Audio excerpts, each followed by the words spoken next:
Which is what if Naruto was trained by the fox goddess herself and won the heart of Hinata. Part 1. And if you enjoy this fanfic, then please press the like button and subscribe to my channel for more fanfic like this. And now let's start the fanfic. Sunrise was displaying a breathtaking panorama across the ocean's surface. This however went unnoticed by a lone figure sitting at the end of the pier. Damn it.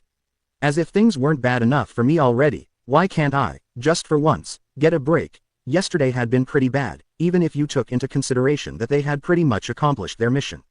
No one had died, but Sasuke had been seriously injured by multiple Senbon needles that had hit his vital spots. Sakura, of course, flew off the handle and gave Naruto the worst tongue lashing ever. Seriously, only thing that kept the tongue lashing from becoming a real, and quite brutal, lashing was Sasuke, who in his incapacitated state diverted Sakura's attention from Naruto. It really sucks to be me, and to think that I probably saved the whole team out there.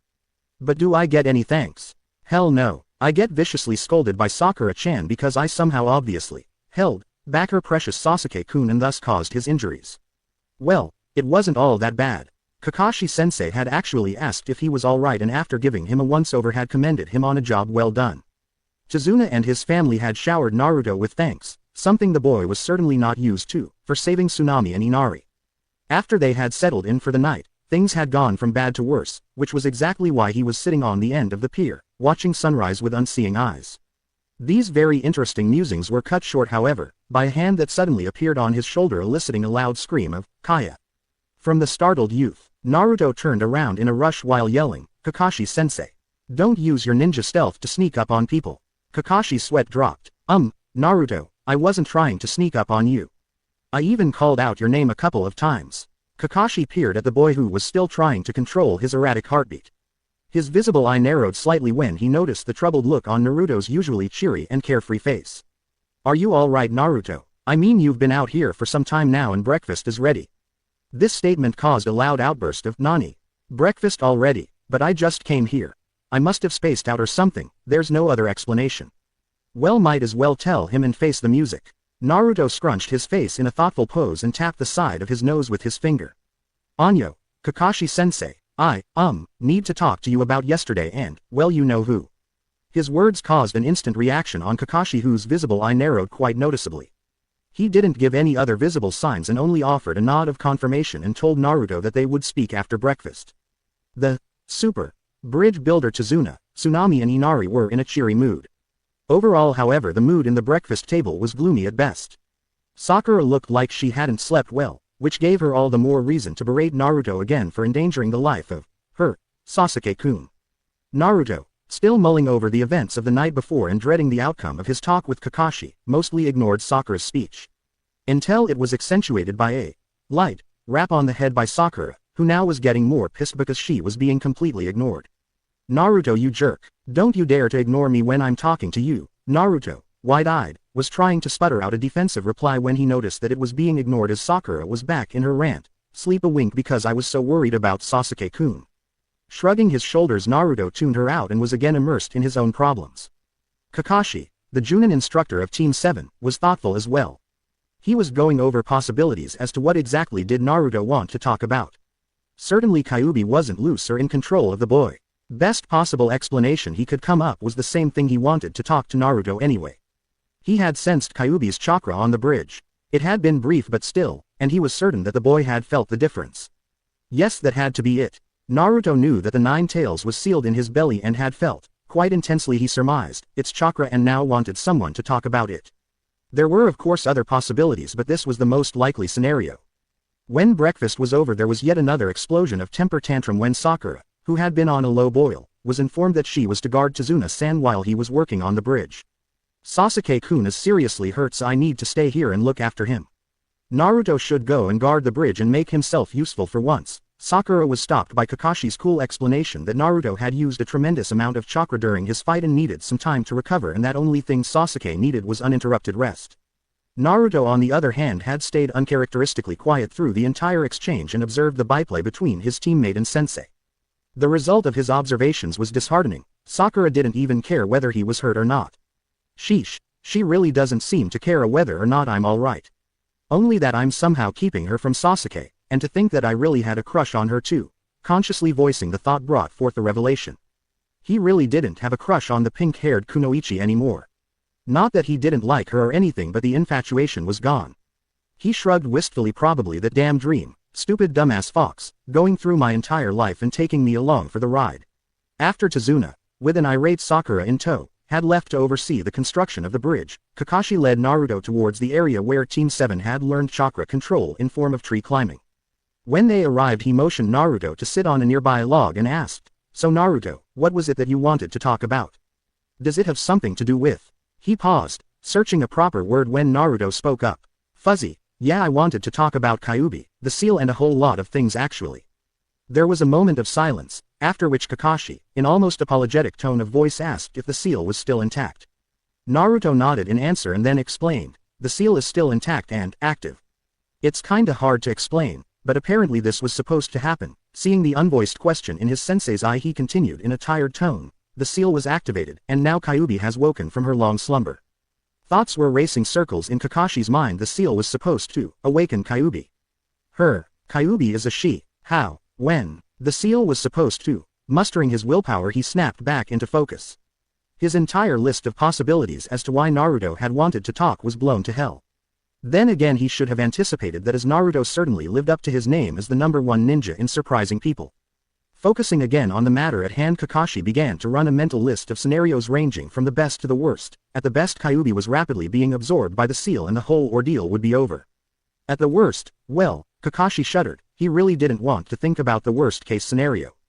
Calming himself, the Junin reached for his Konoha Hitai-8, uncovering his single Sharingan eye.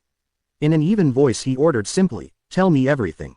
Leave nothing out." Naruto was startled. He didn't know how Kakashi would react to his news. But to uncover his Sharingan, something that he only did when facing an enemy, was ominous to say the least. In a shaky voice he began to recount the events that led to the seal's activation. "Then I saw Sasuke go down and that Hyuga started gloating, so I kinda snapped.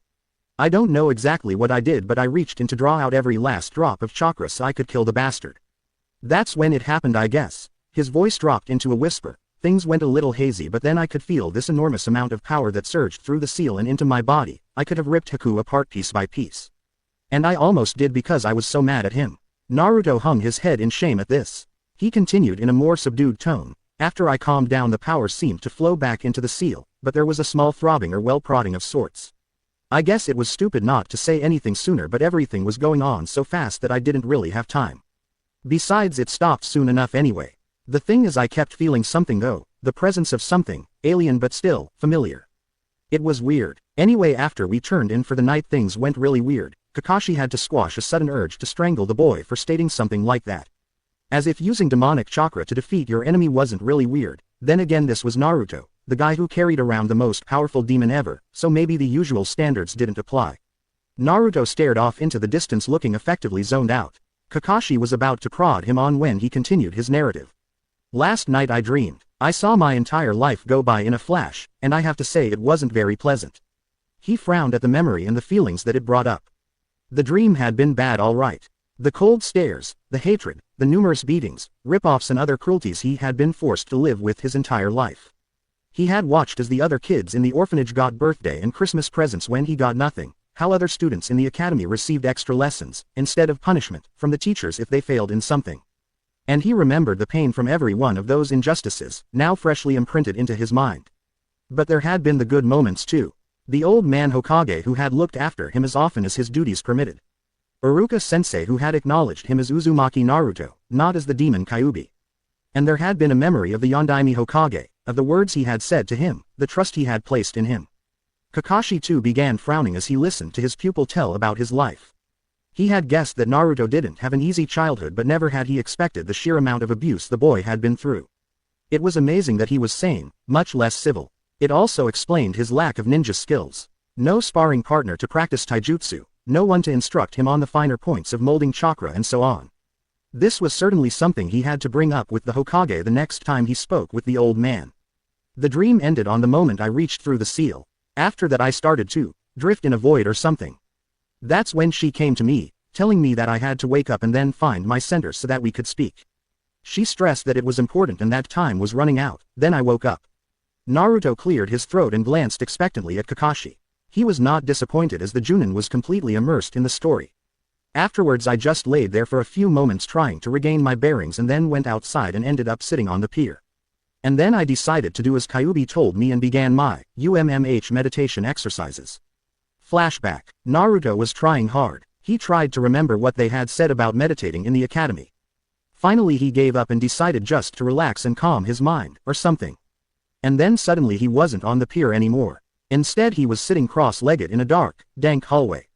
He stood up and surveyed his surroundings. It was desolate to say the least. There was at least an inch of murky water on the floor, and more water was dripping from broken pipes on the ceiling.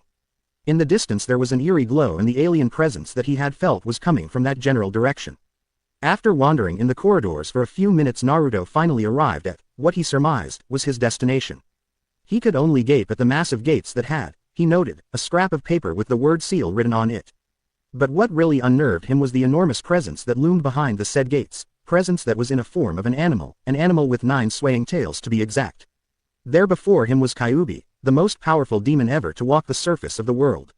Naruto struggled to compose himself, a task which came almost impossible as he suddenly became aware of 2 large eyes, crimson eyes with slit pupils, that were focused on him. Resolutely squashing thoughts of his own insignificance he put up a brave face and called out in what he hoped was cool and Kakashi-like manner. "Yo, you Kyuubi, you wanted to see me." There was a moment of silence as the eyes seemed to bore holes into his skull. "What do you think, brat? Have any other resident demons in you that I don't know about?" The reply dripped with sarcasm. Before Naruto could respond the voice continued, "And yes, I wanted to talk to you." Naruto however was not intimidated by the tone. He had after all heard sarcastic and condescending remarks all his life, and was now getting the same treatment from the one ultimately responsible for his screwed up life. "Now tell me just exactly why should I want to talk with you? This is all your fault anyway." Kyuubi tried to interject but Naruto was on a high gear and could not be stopped. "And just who the hell do you think you are? Going through my memories like that, you bastard." She blinked then blinked again. This certainly had never happened before. Never had she in her long years seen a mortal stand before her like this, screaming bloody murder and demanding answers. Usually most mortals began to quiver when they faced even lesser demons, let alone one of the Biju. And here the brat stood, angry, his initial fear forgotten. Granted, the brat carried within him the strongest of the demons and had during her slumber absorbed some of her power, but still, the kidling shows promise. He's had a hard life but still he's loyal to those bastards. "If it was up to me I'd devour them in a heartbeat." Now how do I stop this irritating rant? Kyuubi drew in air and then let loose a deafening roar. A roar that effectively cut of Naruto's list of profane names for the demon and actually sent him lying on his back in the inch-deep water. Kyuubi roared again, this time with less force, bringing the dazed boy out of his shock. "Now you listen to Kit, we don't have much time and you can berate me all you want after you get your facts straight. But right now we have business to attend to." Having Naruto's undivided attention she proceeded to explain the inner workings of the seal to the bewildered boy. After about 15 minutes of explaining, arguing and yet more explaining they had reached an understanding. "So basically you can't do jack about it then. The seal is now active and is draining you. You want revenge against the people who summoned you to this plane and attempted to possess your powers, then set you against Konoha where you were sealed in me. And in return for this revenge you surrender more of your body to the seal and tweak my body a bit, give me lessons and all that stuff." Naruto glared at the demon. "And you say that you could actually just do this tweaking? Anyway, so I really don't have a say in it, but you chose to warn me because you thought it was nice." Heartwarming concern coming from a demon. Kyuubi growled at the boy and slammed her claws against the gate. "I tell you, brat, it wasn't my choice to attack your Konoha. I actually considered Konoha to be one of the more decent ninja villages around. But as it is, I chose to warn you beforehand so you may warn that sensei of yours so we, and I mean we as in you and me, won't get killed before you have time to explain it all to him. You see, Kit, you die equals I die. And I definitely don't want to die just yet. Besides, you aren't completely human anymore, not with the seal transferring my power to you when I lay in my slumber, so consider this as the next step. Besides, there are some cool things you can do with a little help." Then there was a strange sound emanating from the cage. A sound that Naruto suddenly recognized as giggling. The fearsome and omnipotent Kyuubi no Kitsune was giggling. The blonde ninja sweat dropped. Anyo, are you giggling?" The large eyes blinked at this. Then a vicious smile accentuated by a row of gleaming white teeth came visible. "Yes, I was simply anticipating the fear those ignorant peasants that have mistreated you all your life will feel when they find out that you have the Queen of Foxes backing you up." Naruto began to tremble visibly. "The Queen of Foxes, that would imply that you are a girl." The question was answered by another set of giggles and growl. Then there was a poof in the cage and suddenly by the gate stood a female, humanoid but not quite human. Naruto noticed several things at once. A. She had fox ears on top of her head, which he noted was covered with red hair. B. She had quite a voluptuous figure that was simply oozing seductiveness and well. C. She was quite. D. He felt something warm trickling down his face, now that has never happened before. Oh no, am I turning into a pervert like all the other adults? His nosebleed, as slight as it was, and his frantic expression didn't go unnoticed by Kyubi who, poofed, back into her original form.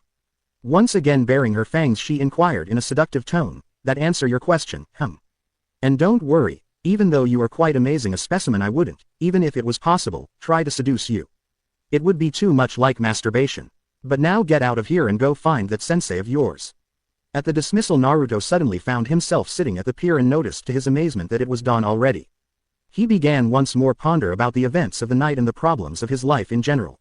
Also he did on occasion wonder what that masturbation thing that Kyubi had mentioned was. End flashback. Kakashi stared, he simply stared. Here he was listening to what could only be described as a product of an active imagination, with the exception that it wasn't.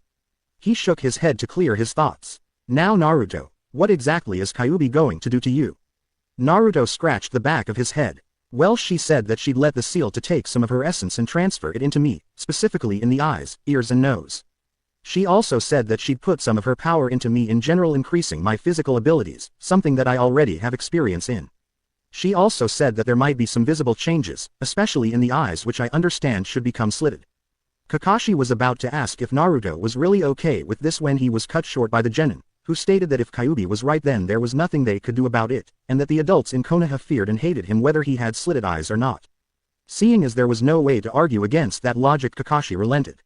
Moving on, he then grilled Naruto for details on the actual tweaking, and gave up soon after as Naruto really didn't understand the finer mechanics of the process, nor had Kyubi bothered to explain them. As there was nothing really left to do, he asked his final question, so then, you ready for this? The silence stretched. Then Naruto slowly shook his head to indicate negative. In answer to raised eyebrow he said in a slow, almost fearful tone, Kakashi-sensei, there was something more in my dream that I didn't tell you about, something from the very beginning. I saw the Yondaime and he gave me something and said some things and I just need some sort of confirmation. I mean, you were his student so, you knew him right.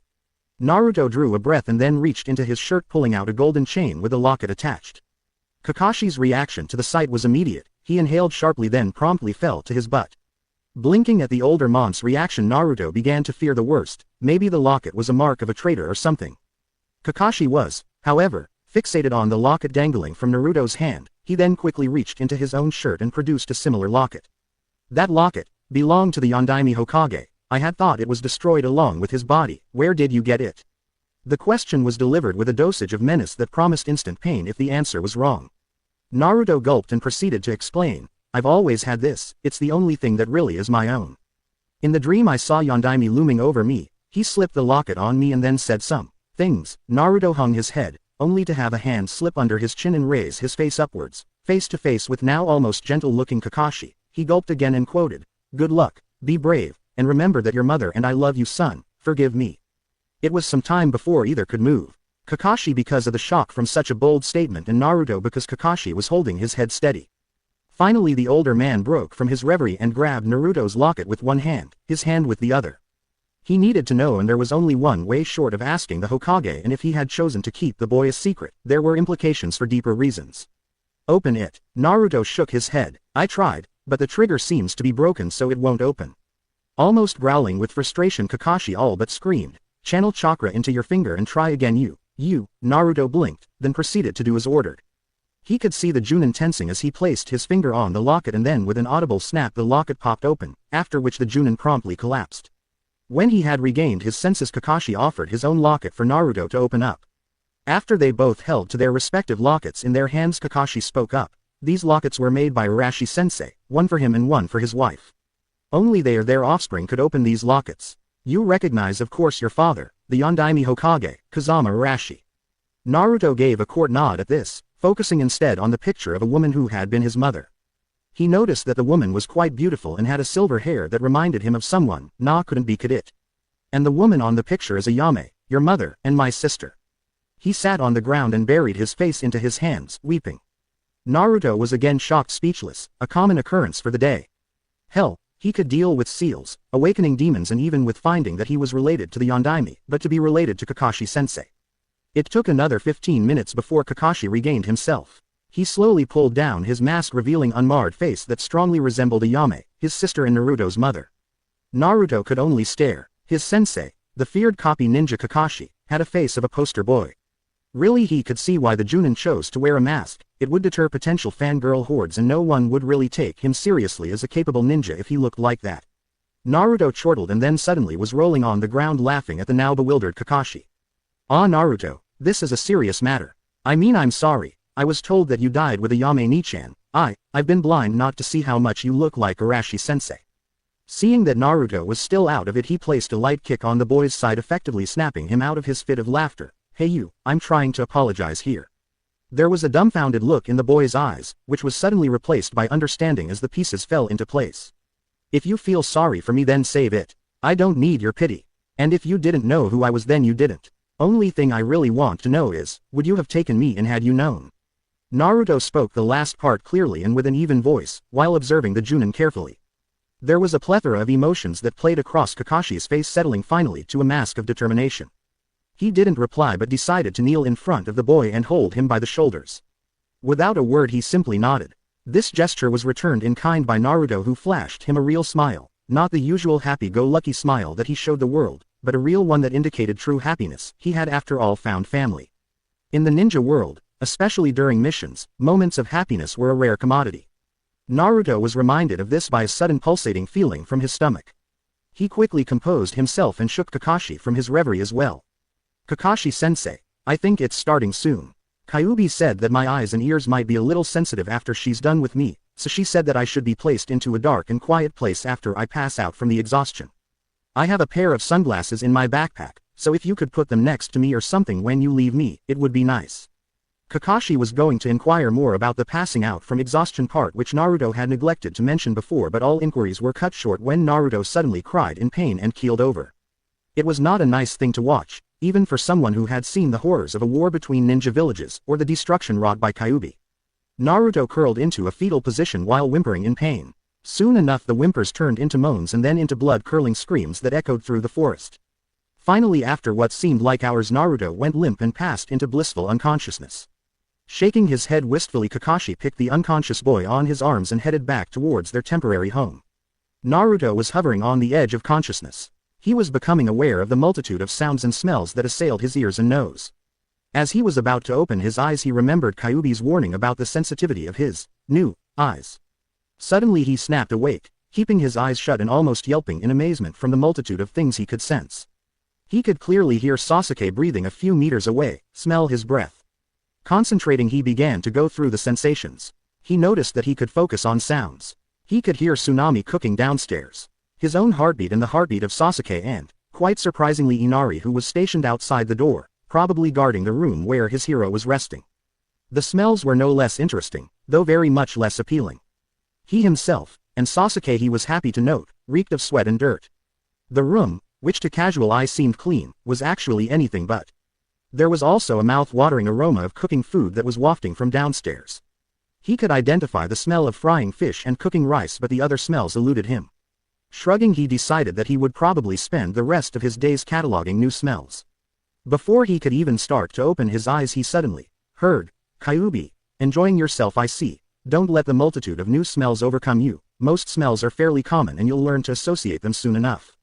As for your eyes, I suggest you try to find those sunglasses. It might make the experience less painful. Naruto almost blew up at this and decided to scream back at his mind. You son of a, you bitch, you said that it would hurt a little, I've never been in such a pain in my life. And you said I'd pass out from the exhaustion. He could almost feel Kyuubi shrugging. Well it hurt a little, at least I was in slight pain, then again you were weak. And before you ask, yes we can now communicate directly. But as it is, please wear the sunglasses and then come see me. Naruto shot a parting curse inwards, but when he received no reply, he decided to do the demon's bidding. Feeling around he found his sunglasses, which he promptly put on, and to his delight a glass of water. Feeling thirsty he quaffed the water only to find out that among other things his sense of taste had been enhanced as well. Showing the fact aside he tried to relax and soon enough found himself in a vastly different place. Cracking open one eye and feeling only slight discomfort, he soon opened his other eye, and almost popped both eyes from their sockets. The corridor, previously dark due to the broken light fixtures, was now bright as day. The amount of details he could make out, in what seemed bright environment, made him decide that wearing sunglasses had been a good idea. He started towards Kyuubi's den in brisk pace and soon enough arrived at his destination. He felt Kyuubi's eyes on himself the moment he entered the room. There was something in the gaze that made him uneasy. It was as if he was being evaluated. Following instructions from the demon, he turned around once, then again. Naruto began to grow frustrated and was about to yell when Kyuubi simply stated, "Oops, oops. What the hell does she mean? Oops." Now Naruto was really getting pissed and let it show by swishing his tails in agitation. Then it hit, "Tails, I have tails. You freaking bastard. What the hell did you do to me? I have, one, no two tails." Kyuubi was amazed. Now she really had made a mistake by letting the seal absorb a bit too much of her essence. Not that it mattered to her, but the boy might not be able to adjust if the pace was too demanding. And he already had two tails, quite the individual indeed. She shifted her perception to observe the boy and there it was, most interesting. She decided to stop the boy, who was in a full rant mode about villagers, lynch mobs and pitchforks. "Control yourself, kidling, you really don't have tails. I did give you more than I intended, the seal you see. However, I seriously doubt you have tails in the real world. Not all the time anyway. If you haven't noticed, your hands sport a nice set of claws and you seem to have developed quite the fangs too." She simply had to stop to giggle a bit at the sight of Naruto comically poking his extended canines with his tongue. That and the befuddled look he had when he stared at his fingers. Getting over her mirth, she continued, "Now your claws, fangs, eyes and tails are all surging with my chakra. I think it's safe to assume that you normally retain your blue eyes and your normal, if insignificant, teeth and nails. And you will have no tails. However, should you tap into my chakra, or channel your own chakra into those body parts, you would manifest them as you have now. As it is, I'm most curious about your eyes. You certainly should try channeling chakra into them when you have the chance. I would think it possible that you might exhibit some abilities normally associated with more advanced bloodline limits, which by the way are remnants of demonic heritage. Now get out of here and go get something to eat. Having smelled those foods after a 14-year beauty sleep has made me ravenous." At this, Naruto stuck out his tongue at the demon. "Ha ha ha, the joke's on you then. I can eat but you can't, right?" The last part was added in a more hesitant tone caused by a widening, and quite toothy, grin. "Kit, I can now touch the world just like you can. Maybe I can't do anything aside from watching, but still, I see, smell and hear what you do and I taste what you taste. You eat and I get nourished and so forth. The seal works both ways, you know. On that note, while I think ramen is tasty and everything, you really should expand your menu. It's not healthy. If it wasn't for me, you'd be suffering from various ailments due malnutrition. And again, before you asked, yes, you can keep on eating ramen only, but it will seriously affect your physique, like say your growth. So if you want to stay midget." Naruto was quick to screw his eyes shut when he was forcibly ejected from his own mind and back into the world of the living. Hastily he grabbed his own backside and let out a silent prayer when he found no trace of tails sticking out of his behind. Feeling his fingers, he also deducted that his nails had reverted back to normal as per Kyuubi's prediction. Now all he had left was to do the hard part. Ever so slowly he cracked open his eyes, flinching at the dazzling brightness despite his sunglasses. Slowly letting his eyes adjust, he opened them more, until finally he was able to look about without feeling a stabbing pain. Damn, she was right about the sensitivity. I wonder how I look though, and what was that about developing traits similar to bloodline limits? It would be cool to have something like the Sharingan eyes. It would the very least piss of Sasuke Ten. Standing up, he decided to go downstairs to the bathroom to find a mirror. Opening the door caused a new set of problems, however. Inari, upon seeing his new hero emerging from the room, promptly leapt up and started to question him in what, to Naruto, seemed like a deafening voice. After he had managed to get over the initial pain and had quieted Inari down, an easy task of actually asking him to talk in whispers and then instructing him to go tell Tsunami the same thing, he headed for the bathroom. Once there, he shut his eyes, removed his sunglasses and slowly began the process of eye-opening again. After about 5 minutes he finally managed to open his eyes and actually see enough to make out his own mirror image. Staring at him from the mirror was, well, him, Naruto. A Naruto with blue eyes, but instead of the usual, this one had slit pupils in those cerulean eyes he was so proud of. They had reminded him of the Yondaime after all. Also the whisker marks that he had were now a bit thicker. Now for the real test. Yelling back in his mind, he managed to coax a few tips out from Kyuubi, who quite frankly considered this something that absolutely could wait, until after the meal at least. Naruto then proceeded as per the instructions to channel some chakra into his eyes, and to his amazement the eyes turned crimson. They also felt different, something which Kyuubi said confirmed that they had some special effect. She also suggested that Naruto should keep his eyes activated during training and in any unusual situation until such a time when he found out exactly what their speciality was. Feeling pleased with himself, Naruto donned his sunglasses and headed downstairs, only to find everyone else, with the exception of Sasuke, there. He glanced about. Everyone was staring at him, Kazama Naruto, son of the Yondaime. Not that anyone knew about it, but apparently Inari had made a number on how they were supposed to be quiet lest they hurt his ears. Deciding to make a Naruto-style entrance, he promptly channeled chakra into his teeth, making them grow into intimidating fangs, and then flashed his trademark grin, eliciting a chorus of gasps from his loving audience. Sakura, being herself, forgot to be quiet and yelled out for an explanation. Suddenly Naruto was feeling all hot and uncomfortable. Oh yes, when he had explained this all to Kakashi-sensei, they hadn't talked about a cover story. It wasn't like he could just say that, yeah well, got the Kyuubi drained her powers, so deal with it, or something. Grasping straws, he suddenly came up with a great idea. Being a notorious prankster had taught him how to make excuses after all. Ah please, keep it down, you are hurting my ears. You see, yesterday's events on the bridge caused me to, activate a bloodline limit. Just like Sasuke, except my speciality seems to be enhanced senses all around. Kakashi was quite pleased. Naruto had come up with a plausible explanation for his new look, the eyes and well the ears too, as they had become a bit more pointed, or so it seemed. There was something more in his posture that he noticed. The way Naruto carried himself, there was much raw untapped potential there, much more than there had been previously. Also the eyes offered a good excuse for him to spend some training time with Naruto the next day. He had actually been surprised that it was Sakura who asked if she was to guard Tazuna the next day, just to give Naruto a chance to get more used to his bloodline limit. All in all, he was quite surprised in Sakura's positive reaction. She had been ready to eat Naruto alive earlier, but now seemed to be back to usual. He sighed. It had been a long day, and tomorrow would be another one. Good thing it would take another 2 weeks or so to get the bridge completed. He still needed to formulate his report to the Hokage and make some plan to stop the villagers from lynching his newfound nephew. Maybe he should teach him the Chidori, that would make them think twice. Or maybe he should track down Jiraiya and make him teach the kid the Rasengan. The Jiraiya option sounded pretty good. He needed the newest, Ika Paradise, anyway. With that final thought, Hatake Kakashi fell into a dreamless sleep. He was uneasy. There was an ominous feel to the air.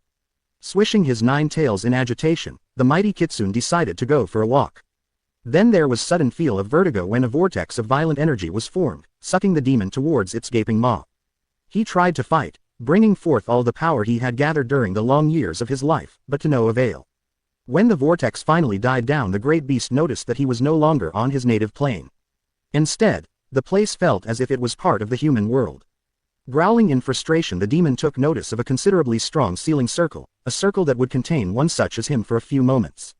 Most curious, to summon me here against my will, and try to trap me with such trifles. What are these humans hoping to accomplish? His bloodlust began to rise. The humans had to be punished for this indignity. Glancing about, he took note of the humans who were positioned around the circle. Roaring in rage, the demon gathered chakra into his tails and slammed them against the irritating circle that was between him and his prey. The humans, he noted, were in a flurry of activity, trying desperately to complete series of hand seals for some unknown purpose. He would have none of that. Baring his impressive fangs, he roared again, this time in wicked glee as he felt the circle begin to give away. Incidentally, the humans seemed to notice this too. As their concentration began to break, the smell of fear was thick in the air.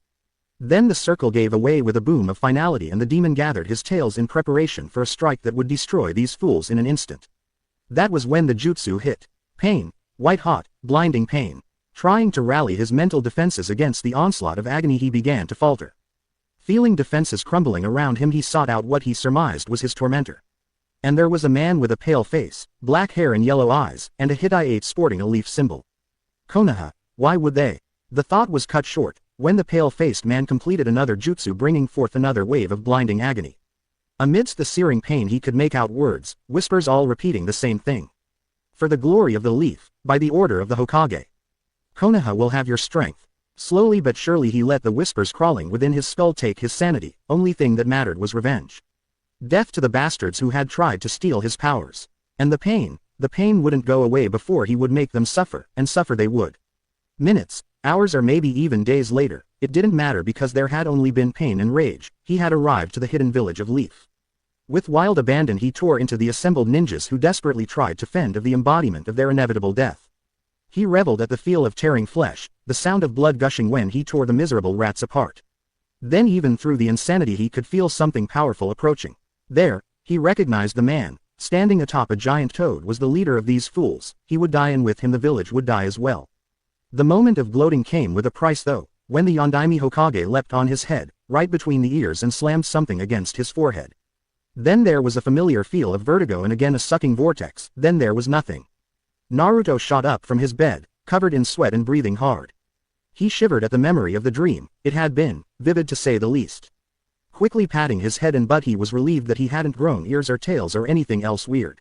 Shivering again at the memory of feeling relished by massacring humans, he decided to pay the bastard fox a visit. This had to be her fault anyway. He did pause to consider the feelings of agony he had felt during the dream and decided that maybe the ordeal of having his senses tweaked the day before hadn't really been all that painful. Then again compared to what he had felt in the dream, shivering once more he forced himself to relax and entered Kyuubi's den. To his utter amazement and dismay the demon in question was sleeping, quite comfortably it seemed. Naruto blinked several times to make sure that yes, the demon was indeed asleep. He grinned when Kyuubi suddenly yapped lightly and began to twitch her legs. Damn, I wish I had a camera right now. This would be uber blackmail material. The queen of foxes dreaming like a small puppy. Too bad I don't know any water jutsus either. Nothing like being doused with cold water for a wake-up call. Grinning to himself Naruto decided to settle for the next best thing. Composing his face into best Uruka likeness he drew a deep breath and let loose a bellow of horror. Baka Kitsune. No sleeping during classes. The results were beyond his expectations. Kyuubi jumped up and promptly banged her head against the cage. After taking stock of the situation she growled angrily at the boy, now rolling on the floor laughing. What the hell do you want, brat?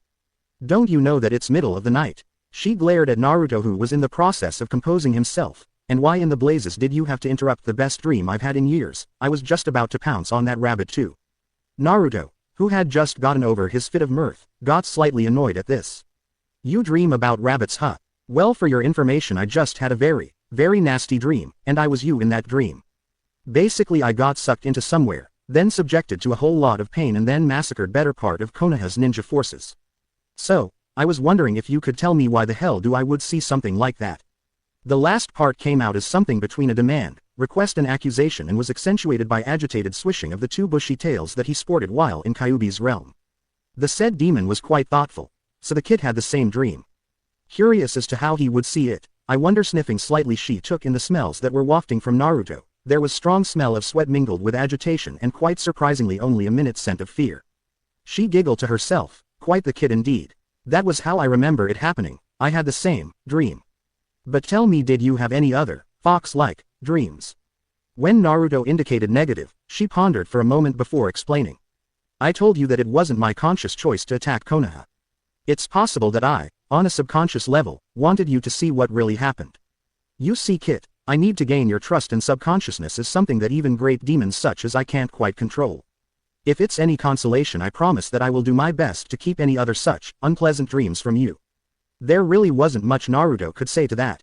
The explanation had been plausible and Kyuubi did sound sincere and even apologetic, if such a term could be applied to her. He was here anyway, so why not seize the moment? Making himself comfortable, he glanced at the demon and began to inquire about what was going to learn today. So, Kyuubi-chan, what wi? He got now further before being knocked on his back by a furious roar from the newly named Kyuubi-chan. You will not call me that. I absolutely detest that name. If you wish to call me with an endearing name, then call me Q-chan. The last part was squealed in overtly cute and girly voice.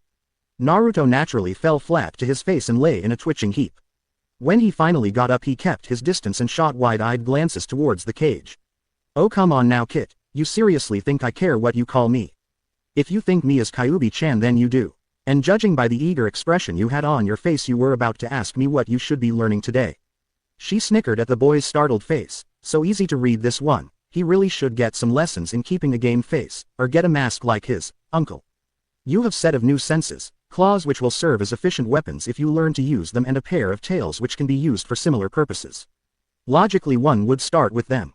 Also, I would do some more chakra control exercises as most kitsune abilities require quite precise control, and that control will greatly help you in learning new jutsus as well.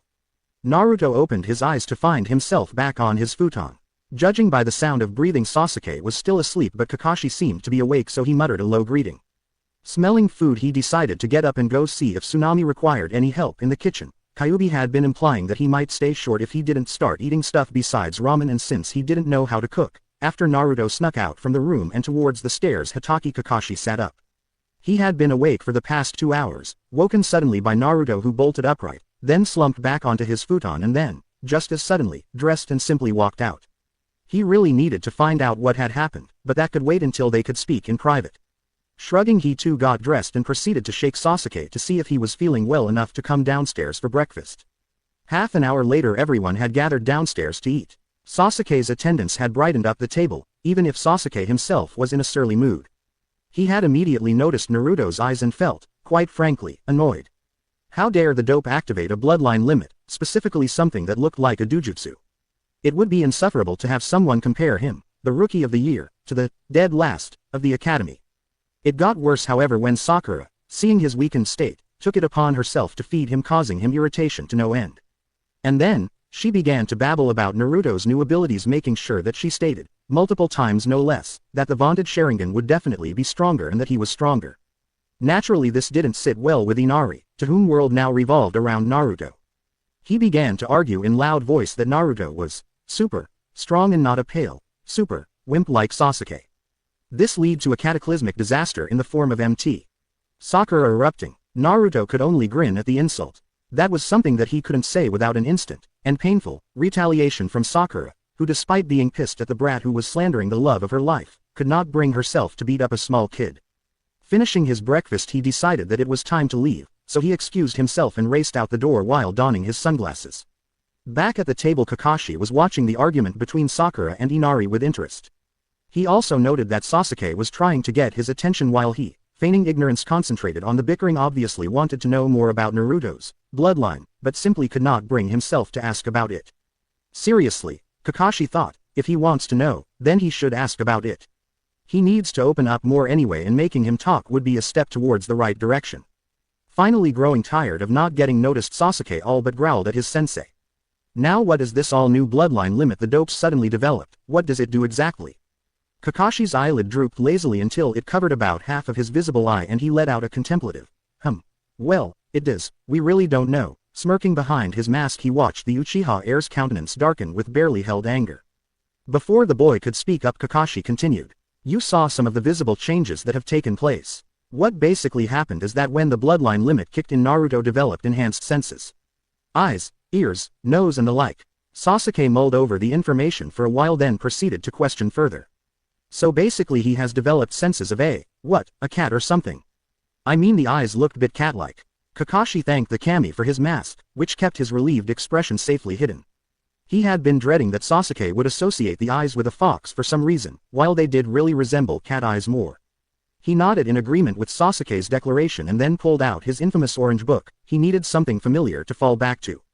Sasuke, on the other hand, was contemplating this new information. So the dope had actually gotten a better nose. Big deal, PPPFT, I'll still kick the dope from here to Konoha. It's not like he's going to get stronger from smelling things. With this final though, which brought out a self-satisfied smirk, Sasuke decided that he still needed to rest a few days. Several hours later, Kakashi came to the clearing where Naruto was practicing. He noted several things at once. There was a broken tree that looked as if it had been hit extremely hard, and that there was another tree with a Naruto-shaped dent in it a good 20 yards away from the first tree. More interesting were the facts that Naruto was sporting quite menacing claws and bit disquieting, crimson eyes. Also, there was an eerie shimmering or distortion that moved in the air behind the boy.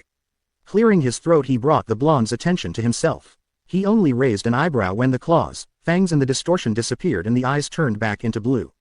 With curiosity barely held back, he sat on a rock and asked. So Naruto, how's the new body coming along? Finally, now he had someone to brag about all the cool senses he'd gotten. Not to mention the chakra boost, and, trembling with excitement, he proceeded to tell all he'd found out about himself so quickly that any listener would make out about quarter of the actual content. After a swift bonk to the head and a stern order to calm down and explain things, slowly, he began again. it was awesome when I came out from the house and entered the forest. There were so many sounds, the leaves rustling, birds chirping, running water and the like. And the smells, I have identified 9 different woodland animals already.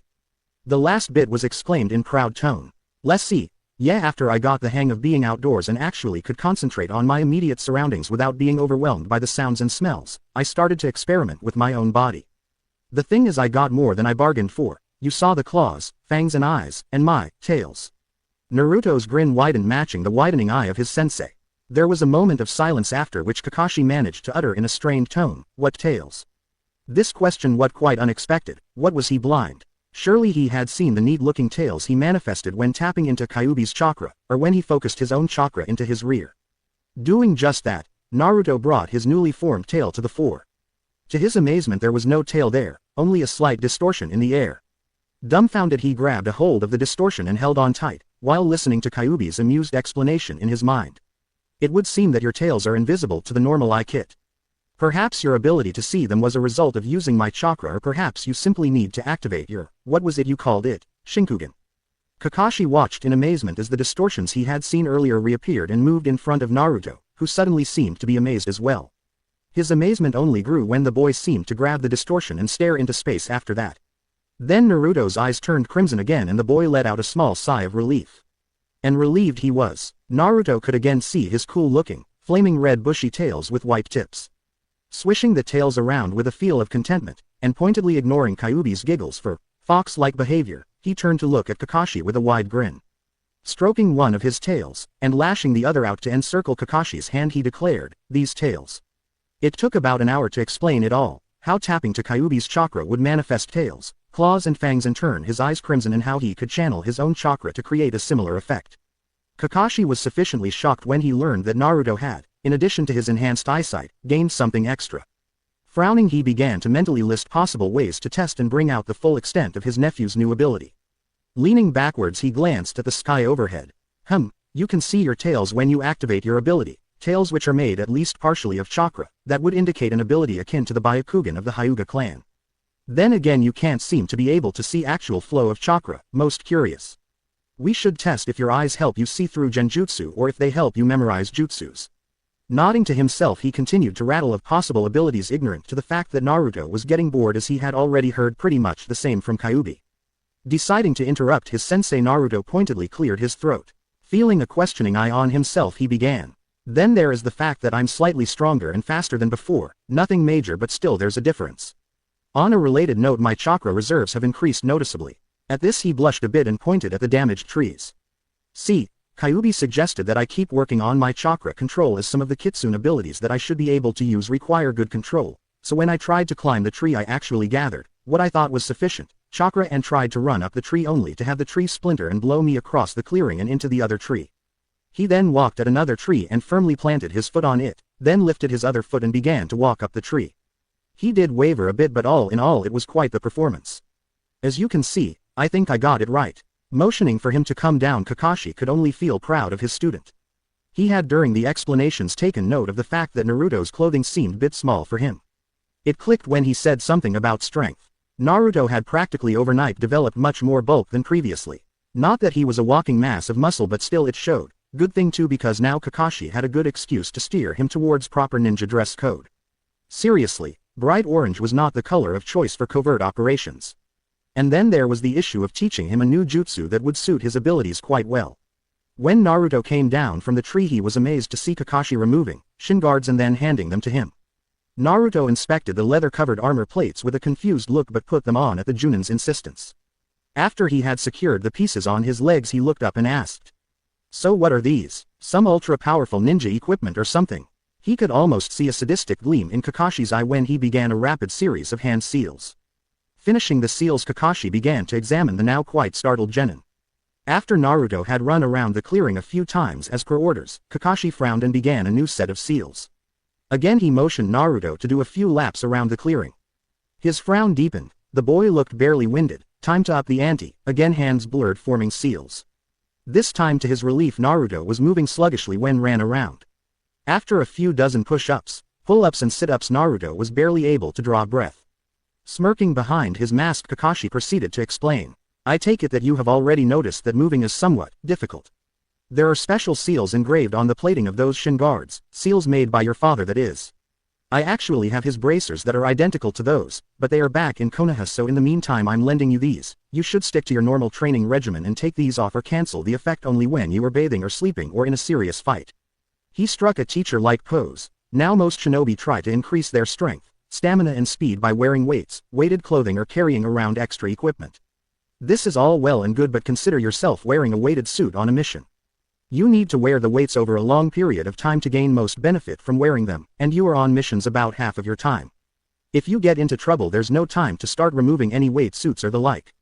Thus Arashi-sensei created these small metal pieces that mimic the effects of a weight suit by genjutsu, and it only takes a word to dispel the effect. He really was a genius when it came to crafting seals. Ending his lecture, he checked the position of the sun and decided that lunch would be ready soon. Flipping open a scroll pouch, he pulled out 2 scrolls and tossed them to Naruto, then turning around, started to walk out of the clearing. Just as he reached the forest's edge, he stopped and turned his head to look at the bewildered boy. There are the seals required to change the intensity of the genjutsu. And a new jutsu for you. I think it will suit your new abilities quite well. I'm sure you are familiar with it as it is the Kirigakure no Jutsu. He turned again but stopped and turned back for the last time. Oh, and if you want to advance your chakra control, try water walking. With that he vanished, leaving a stunned Naruto behind. Naruto had been startled when Kakashi began to flash through hand seals all of the sudden. Then he had grown initially bored when ordered to run around in circles. It was stupid, or had been until he noticed that he had trouble walking, let alone running, with his usual bounce. The blonde had been somewhat reluctant for such a tremendous increase in his workload and was about to object until he heard few magic words like increase and speed. It annoyed him to no end that whatever he did Sasuke-tem was always faster. Not to mention that this training method was designed by his father. That fact alone made it worth trying. His objections now forgotten, Naruto was eager to get back to training when Kakashi tossed him 2 scrolls of all things. He had expected to get some instructions on how to cancel the genjutsu, but to get the whole set of instructions and a new jutsu scroll to boot. He was now ecstatic, but before he could flip open the Kirigakure scroll he was stopped cold by Kyuubi's commanding, "Not now, kid, save the scroll for later. You have plenty of time to study it tomorrow when you are guarding the bridge. As for now, I suggest you learn how to dispel the genjutsu on those shin guards and then get to the water walking exercise your sensei mentioned, a reasonably good idea, coming from a mere mortal." And so it went for the next few days. Naruto was alternating between practice and guard duty.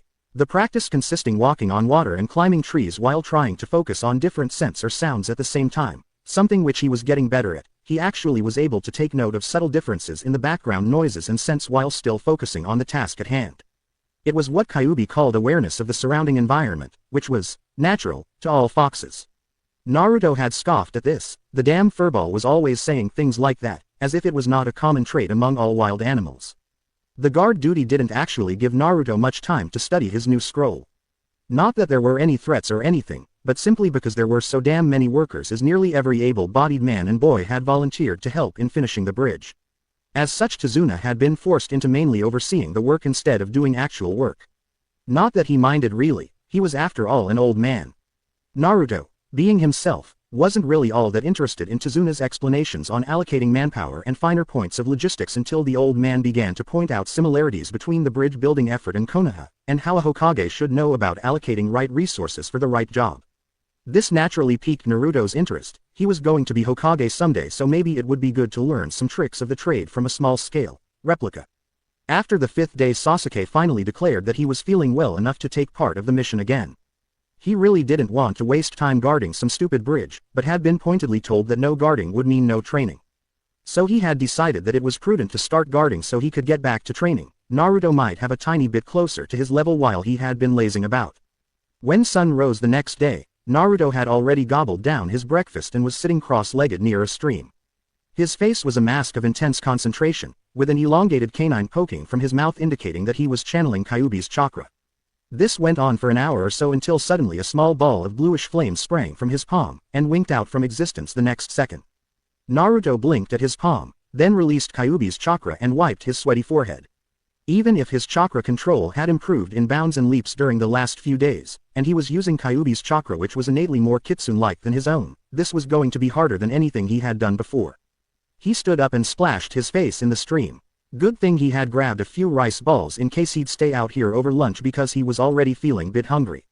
He was munching on a rice ball when he heard a piteous sound that was a mixture of whimper and mewing. Cautiously following the sound to its origin, he found the most miserable sight of his life. There lay a thoroughly wet and obviously exhausted ball of reddish fur. To say that Naruto was amazed was an understatement. He immediately knew that the creature in front of him was a small fox, but still it was the first time he'd seen a real fox. That really wasn't the source of his amazement, it was rather the burst of maternal emotions that he felt coming from Kyuubi. The said demon was at the time giving instructions to her vessel. This kid is thoroughly exhausted and probably afraid. Tap into my chakra, it should give you more familiar feel and lessen the little one's fear. Then slowly take of your jacket and put her into it, then head back to the house. Soon after, Naruto was running towards the house carrying a sleeping kit that was wrapped in his coat. It had been surprisingly easy to gain the kit's trust. All it had taken was leaking out a little Kyuubi's chakra, something which the kit seemed to recognize instinctively, and a strategically placed rice ball. Running over the list of instructions from Kyuubi, Naruto tightened his grip on the nest he was carrying and opened the door only to meet the inquisitive eyes of both Tsunami and Kakashi. Shrugging, he motioned them to be quiet and continued to elaborate. I found this poor thing in the forest, by the stream. She was wet and obviously exhausted, so I figured she could bunk with us till we find her parents. Needless to say, neither Kakashi, who was well aware of what was sealed in Naruto, nor Tsunami, who was instantly taken by the sheer cuteness of the small animal, objected. Tsunami went a step further and offered to get the poor little thing a plate of milk and some minced meat. As both items were on the approved foods list, Naruto readily agreed. Taking the milk and meat and collecting his new pet, Naruto made his way to the room where he set his jacket on the farthest corner. Then he, still tapped into Kyuubi's chakra, pulled out a futon and placed it near the fox and tried to recreate the bluish flame he had managed to form earlier. Sometime after lunch, which was delivered to him by a curious Tsunami, the kitsune cub woke up.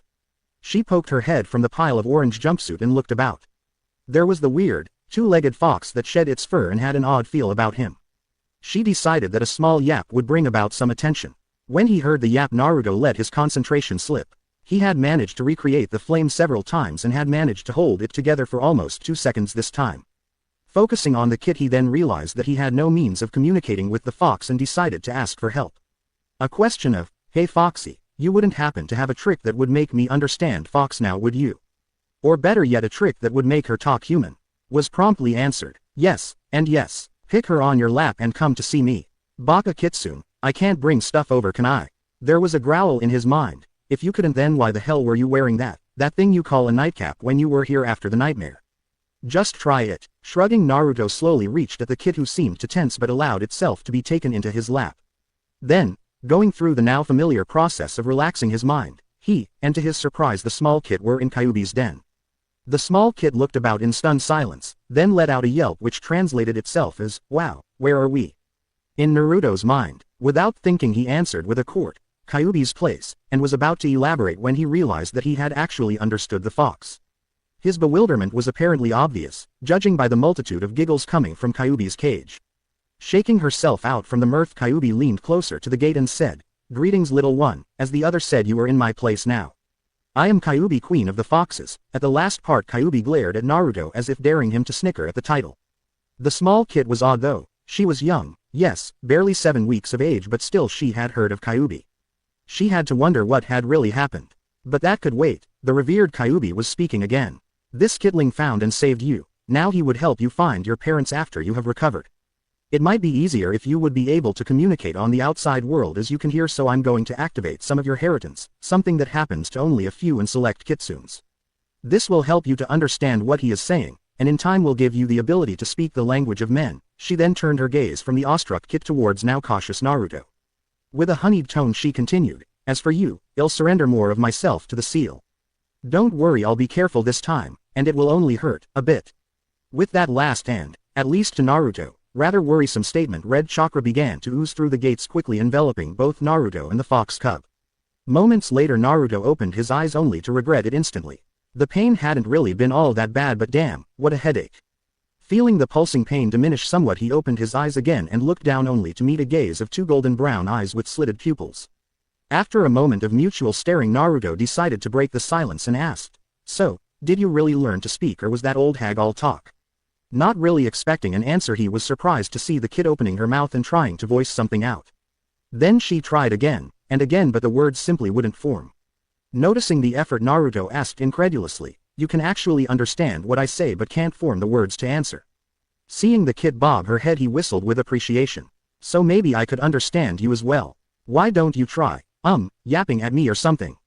The little kitsune let out a long series of yaps, barks and growls which loosely translated as, "Who are you? Was that really Kyuubi-sama? Where am I? And you smell funny." Sighing at the kid, Naruto proceeded to explain at length. By the time he had finished, Akai-chan, as the kid was named by her parents, was resting comfortably in a baby carrier that circled Naruto's shoulders and hung against his chest. The baby carrier had been provided by Tsunami, who on her way to get the dishes had spent a good 15 minutes petting the ecstatic kit. At Kyuubi's suggestion, Naruto had stressed the importance of not trying to speak human when there were others near, not that Akai really could do much more than mouth the beginning of the word, Naruto, in a rather comical way. It was okay to yelp at Naruto, who could then relay the message as a gut feeling or something. The new addition to Team 7 was received in overall good spirit. Sakura naturally was no better than Tsunami and instantly fell in love with the adorable little ball of red fluff. She actually didn't want to let go of the kid until she started to yap at Naruto to come and rescue her. It was time to eat after all. Sasuke coldly dismissed Akai as an annoying rodent that Naruto should keep away from him. And then there was Kakashi, who simply rose his eyebrow and decided that explanations could wait for the next day. That didn't keep him from petting the little animal tentatively or from realizing that he really wasn't all that surprised to see a small fox dangling from Naruto's shirt, not really after all that had happened in the past week. The next day, Naruto and Akai, who was hitching a ride in the baby carrier, set out on a brisk pace. Following the stream, they came soon enough to the place which Akai recognized. Tapping into Kyuubi's chakra, Naruto began to follow the scent of fox that was permeating the area. Not much later, a family of 6 foxes came to view, causing Akai to struggle out from the baby carrier. The adult foxes, after doing a hasty check on Akai, continued to stare at Naruto, who was quite unsure what to do. He was about to ask when the male fox suddenly whirled and vanished into what seemed to be a passage in their den. Naruto only smiled at Akai, who was giving an embellished version of her adventures to now obviously jealous litter mates. He was just about to ask Akai about her father when the said male returned, followed by an aged, almost silver-colored, fox. Naruto instantly recognized the newcomer as important one when the cubs stopped their play and quieted down. The elderly fox then slowly and deliberately stepped in front of the boy and bowed respectfully. "How may we thank you for saving one of our own, mistress?" it asked in a clear voice. Naruto, after picking his jaw from the ground, proceeded, much to Kyuubi's amusement, vehemently deny being a mistress of any kind. He then began to explain the whole set of events that had led to him meeting Akai and so on. The story, which was translated into Fox by proudly grinning Akai, kept the entire Fox family captivated. While the adults were still digesting the story, the cubs led by Akai pounced on the hapless Naruto, who soon fell laughing under the onslaught. After a while, the cubs calmed down and Naruto began to think of leaving. He had grown fond of the small kid, but still, this was her family. He thanked the old fox and was about to bid his farewell to Akai, only to find the kit safely tucked in her baby carrier. He petted the small animal and in a sad tone said, "Look, Akai-chan, this is your home, your family." He was going to continue to explain about the prejudice and hatred he faced in Konoha and reasons as to why she couldn't possibly come with him, when the old fox, and to his surprise, Kyuubi interrupted. "She has made her choice, Kit. It's now up to you if you will take her with you. There will be responsibilities of a pack leader and to an extent, older brother." Naruto looked from the Kitsune family, who were staring at him expectantly, to the small adorable eyes that belonged to his self-proclaimed sister. "Ah, what the hell, I got over the shock of having Kakashi as an uncle, so I guess I can take having a Kitsune Nichan." Reaching to scratch Akai between the ears, he said, "Guess you and me are going to stick together then." After a series of long goodbyes and earful of good advice to both, Naruto and Akai began their trek back home. They were, however, only halfway when Kyuubi presented yet another ideal training mission. Kakashi was intrigued to say the least. He had grown bored soon after giving Sakura her training objectives for the day and had decided to check up on Naruto. After an hour of futile searching, he had decided to find a comfortable tree branch and had begun leafing through Ika Ika Paradise Volume 3. Still, he found it difficult to concentrate on the, normally very captivating, content of his favorite book series. The fact was that Naruto, and Kyuubi for that matter, had gone to find the family of a fox cub that had very conveniently appeared. There was always a possibility of a deception, something that kitsunes who were notorious tricksters were more than capable of pulling off. After deciding that he should renew his search for the boy, he had summoned one of his nin dogs and ordered him to track Naruto's scent, and had been following the dog when he came face to face with the scene in front of him. Naruto, while in good mood, was still trying to figure how the hell he was going to explain Kakashi the fact that he now had a fox as a sister and pack mate. Shrugging inwardly, he took note of Akai, who was happily chasing a butterfly, and moved the deer carcass that he was carrying on better position. Both he and Akai came to halt almost simultaneously when they all but stumbled on a very, very interested-looking Kakashi. Smiling bit sheepishly, Naruto shifted the deer on his shoulders again. "Ah, Kakashi-sensei, there's really a very good explanation for this." And so the days went by. Team 7 had now split their shifts into one day of guarding, one of training and one of resting. For Sasuke this meant that he was on the bridge one day, then trained one day and did his best to avoid Sakura the other. For Sakura, it was guard duty, little training and fawning over Sasuke. And for Naruto, it was really guarding and learning from Tazuna one day, training chakra control and trying to get his fox fire to last more than a few moments and teaching Akai, combined with a healthy amount of playing, the other days. Kakashi simply sneaked about, watching as Naruto honed his stealth skill by hunting wild animals for Tsunami to cook, watching Sasuke try to evade the lovesick Sakura and well doing what he usually did when he had too much time on his hands, reading his beloved orange book. After a few weeks the bridge was finished and so was the first serious mission of Genin Team 7. For Naruto it had been busy time.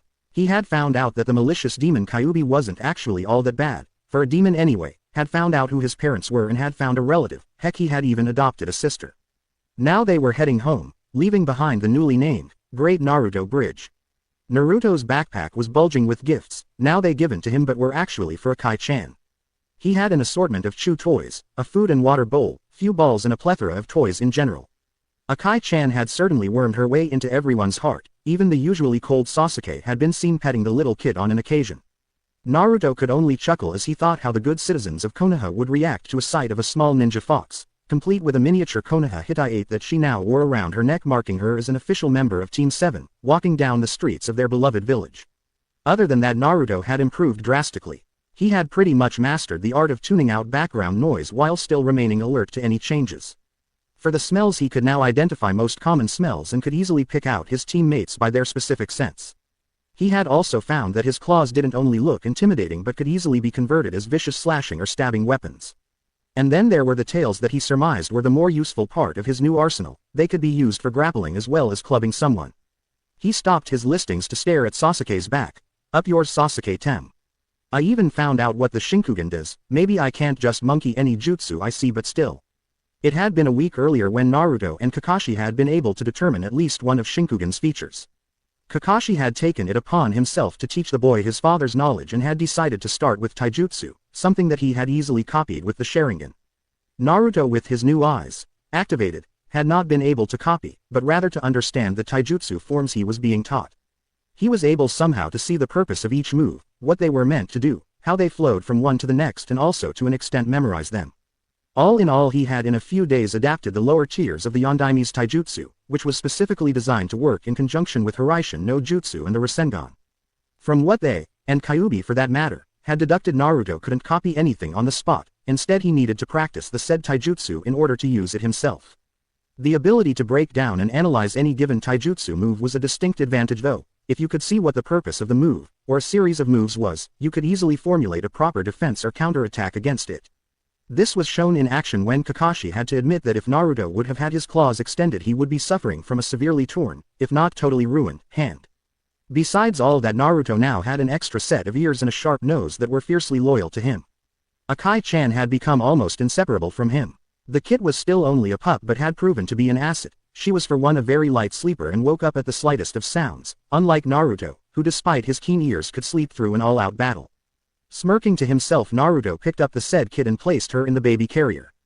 The gates of Konoha were just beyond the next bend, and foxes were not generally liked in the Leaf Village. He was really looking forward to seeing the villagers gape in impotent rage when he strolled around the streets carrying a fox in a baby carrier. At the least it would give them something to gossip about. Deep in his mind, Kyuubi was trying hard not burst out in uncontrollable fits of laughter. Kazama Naruto and Kazama Akai had returned. Naruto was tense. Despite the display of bravado shown earlier, he was somewhat afraid of the reaction he was going to get from the people of Konoha. Not that he was worried about being outright lynched or anything, but still, stroking Akai absently between the ears, he steeled his resolve to overcome whatever the villagers would throw at him, and his newly adopted Nichan, and strode purposefully towards the gates. When he got there, he noticed, to his relief, that he wasn't the only one who was feeling nervous. The two Anbu members who were assigned to guard the gate visibly tensed when they came face to face with a baby kitsune and the Kyuubi's carrier. A meaningful glare from Kakashi held back any comments from the Anbu, who only motioned a court acknowledgement to the returning nins. As he had expected, the villagers immediately took note of Akai, who was curiously peeking about from her baby carrier, and began to whisper amongst themselves. Their reaction varied from fear to confusion and ultimately to anger. As they walked by, he could hear the whispers, "Evil fox, proves that he's a demon spawn," and the subsequent replies of, "Shush, remember the law." As the Team 7 made their way towards the Hokage Tower to turn in their mission report, Naruto had to fight back surges of anger. He really didn't care if the villagers slandered him, but to call him a demon spawn was an insult directed towards his parents. Calming himself, he concentrated on watching the reactions of the shinobi populace. To his confusion, he received hardly any evil glares. Instead, most of the shinobi who passed only tensed slightly when they took note of Akai or met the gaze from Naruto's slitted blue eyes. Others looked him with regret, alarm, or a mixture of both. Some even seemed sympathetic of all things. Kakashi, who had been tense and ready to defend his student if need be, began to relax as he noted the absence of hostility from Konoha shinobi. The villagers were really only a minor nuisance and posed little, if any, threat to anyone who was above the second year as an academy student, let alone a genin. He had to wonder, though, what had caused such a drastic shift in their attitude. Certainly it wasn't his changed appearance or Akai-chan. After submitting their mission reports, Kakashi dismissed Sakura and Sasuke while ordering Naruto to stay behind on the pretense that he should personally inform the Hokage of his bloodline limit. Sasuke, who had activated his Sharingan, was also about to stay but was again dismissed by Kakashi, who stated that the Sharingan was a well-documented and thus really didn't need special attention. It went without saying that Sasuke was somewhat annoyed at Naruto hogging the spotlight. Grumbling to himself, he stalked out towards the Uchiha mansion. The clerk was feeling quite cooperative, especially after Naruto flashed him a fanged grin and narrowed his now crimson eyes, when Kakashi requested a private meeting with Hokage. After only a few minutes of waiting, they were shown in the Hokage's office. Moment of silence ensued. No one moved. Sandaime stared at Kakashi and Naruto, who stared back along with Akai, who was quickly growing bored at the silence.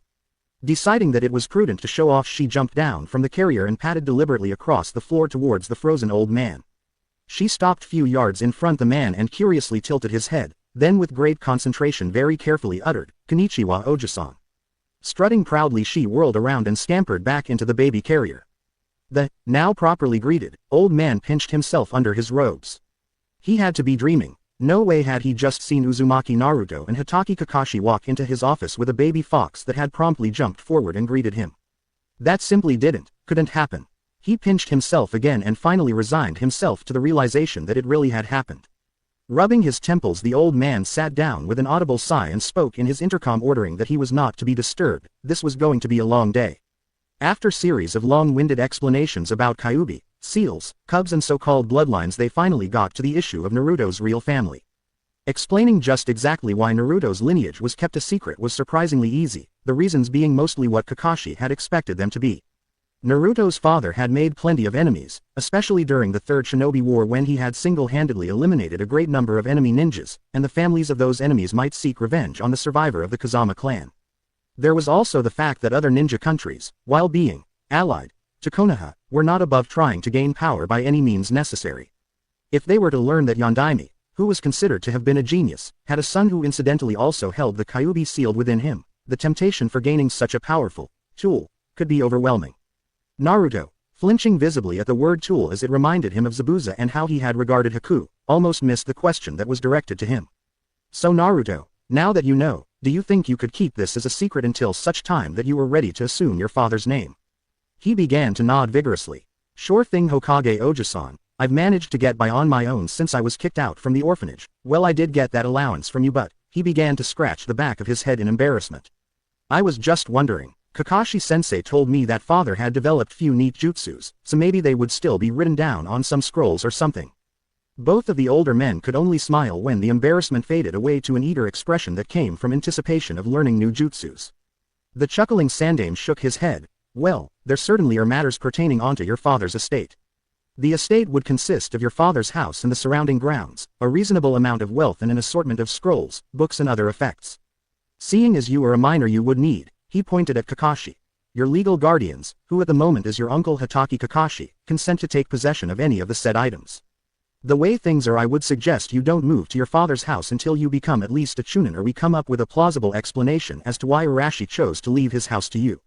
As for the scrolls and books, they range from academy level to Hokage level jutsus, so please be patient and let me and Kakashi hand them to you when we feel you are ready to learn them.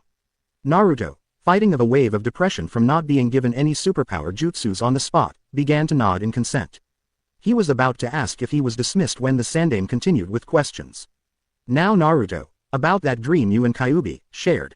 You said that there was a man with pale face, dark hair and yellow eyes, correct? At Naruto's nod he continued.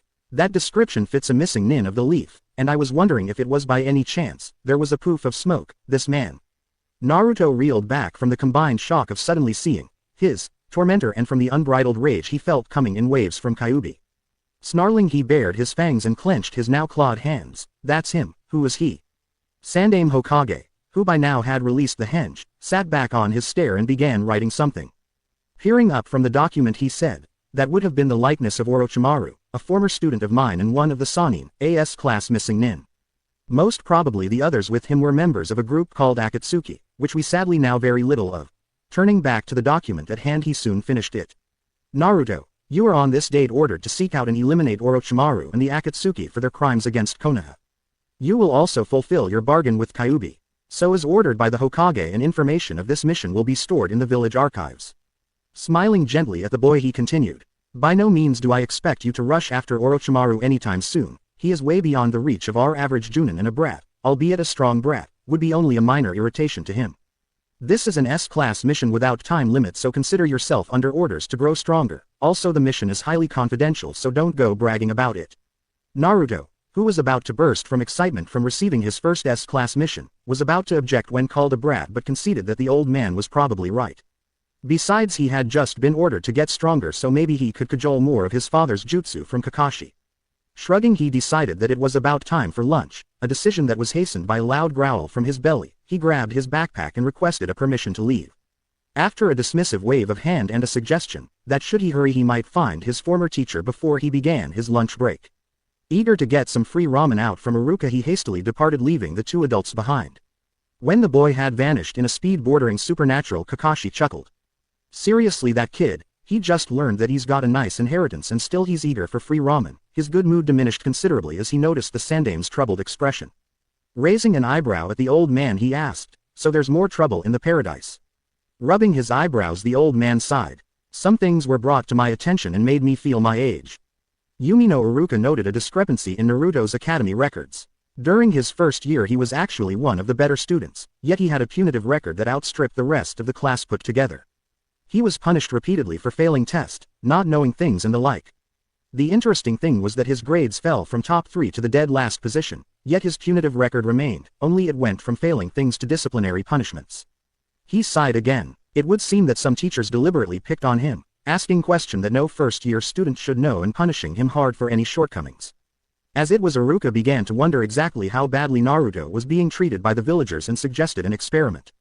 Iruka and Konohamaru's tutor Ebisu spent the next day under henge posing as Naruto. They reported that they were driven out from most shops and from the shinobi library of all places. The old man stared at his desk. Sometimes it was really hard to believe that the village was worth fighting for. I launched a subsequent investigation into Naruto's life after this and found out some disturbing things. For one, the boy has only been receiving his base genin pay, no mission bonuses or anything, something that has now been dealt with harshly.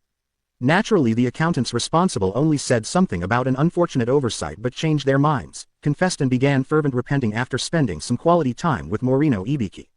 Tapping his lip thoughtfully he continued. Actually, this bloodline limit might be a blessing in disguise, especially with the evidence, true or not, that would indicate Orochimaru's involvement in the whole Kyuubi attack. Seeing as I led an order to select few Junins, who consider Naruto as a hero for keeping Kyuubi safely sealed away, asked questions along the lines of, what if Naruto is driven to despair by his maltreatment and decides to unleash Kyuubi? The old man took a moment to fill his pipe before continuing. There was a noticeable shift in attitudes in only a few days' time, probably mainly due to the fact that those who have feared and hated him now fear the possible repercussions of their own actions more. And then those who have been neutral towards him or have not stood up on his behalf from the fear of being labeled as demon lovers, are now considering that it might be prudent to show some friendliness towards the boy. Kakashi felt somewhat angered again by the sheer stupidity of the villagers, until he too realized that he had not taken any particular interest in his life, aside from trying to get him eat more fruit and the like. Sighing, he vowed to himself that he would make it up for his nephew. Well, if he's not been allowed in the shinobi library, I suppose suggesting that he study the basic jutsus that the library offers for genins would be a good way to begin his training. Expecting an agreement and subsequent dismissal, he was mildly surprised when the Hokage rose up and began to move towards the far wall. Kakashi, your orders to focus on the Uchiha survivor stand as they were. I understand that you would want to personally oversee the training of your nephew, but you are the only one who can instruct Sasuke in the use of his Sharingan. Glancing at the Junin to make sure his Sharingan was covered, he began to furiously roll through combinations that would unlock the now revealed wall safe. Not that he doubted Kakashi's loyalty to the village, but he had stashed his precious, author-signed, originals of Ika Ika Paradise in the said safe. Of course, you may continue to instruct him on your own time. However, I would suggest that you simply give him appropriate jutsu scrolls and delegate parts of his training regimen to others. I understand that Metagai has himself a hard-working pupil who is in need of an enthusiastic sparring partner. Slamming the safe shut after retrieving 3 scrolls and a set of keys, he tossed them to the now visibly shivering Kakashi. Oh, Guy isn't all that bad, you know, and what I gathered from your info about Naruto's Shinkugan ability, hardcore taijutsu training would be just the thing for him. And if you are wondering why, and what, I just gave you. There are scrolls for the Hiraishin and Shuriken Kage Bunshin. I don't expect Naruto to actually master the Hiraishin anytime soon, but he should start learning it. As for the special Shuriken and Kunai Arashi used to get the Hiraishin to work, that 3rd scroll contains the information to create the necessary seal on Shuriken and Kunai. The keys fit for Arashi's house. Show it to Naruto sometime if you like. With a final dismissal, Kakashi vanished in a puff of smoke, leaving the Hokage in deep thought. Yumino Iruka was about to dismiss his class for the duration of the lunch break when 2 things happened at once. The bell rang, signifying end to the lesson, and the door to his classroom burst open, revealing a slightly panting, happily grinning Naruto. Iruka immediately began to do a mental estimate on how much of his money would soon line the pockets of Ichiraku Ramen's owner.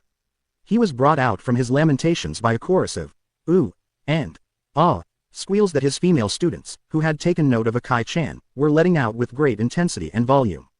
Befuddled, he did a double take on Naruto, who, ecstatic about the attention, was in a proud tone explaining about Akai-chan and nin animals in general. Suddenly the loss of hard-earned money didn't feel so bad. There had to be a juicy story behind this all, and he just had to hear it come hell or high ramen bill. Naruto was more than happy to accompany the now curious Iruka to Ichiraku's.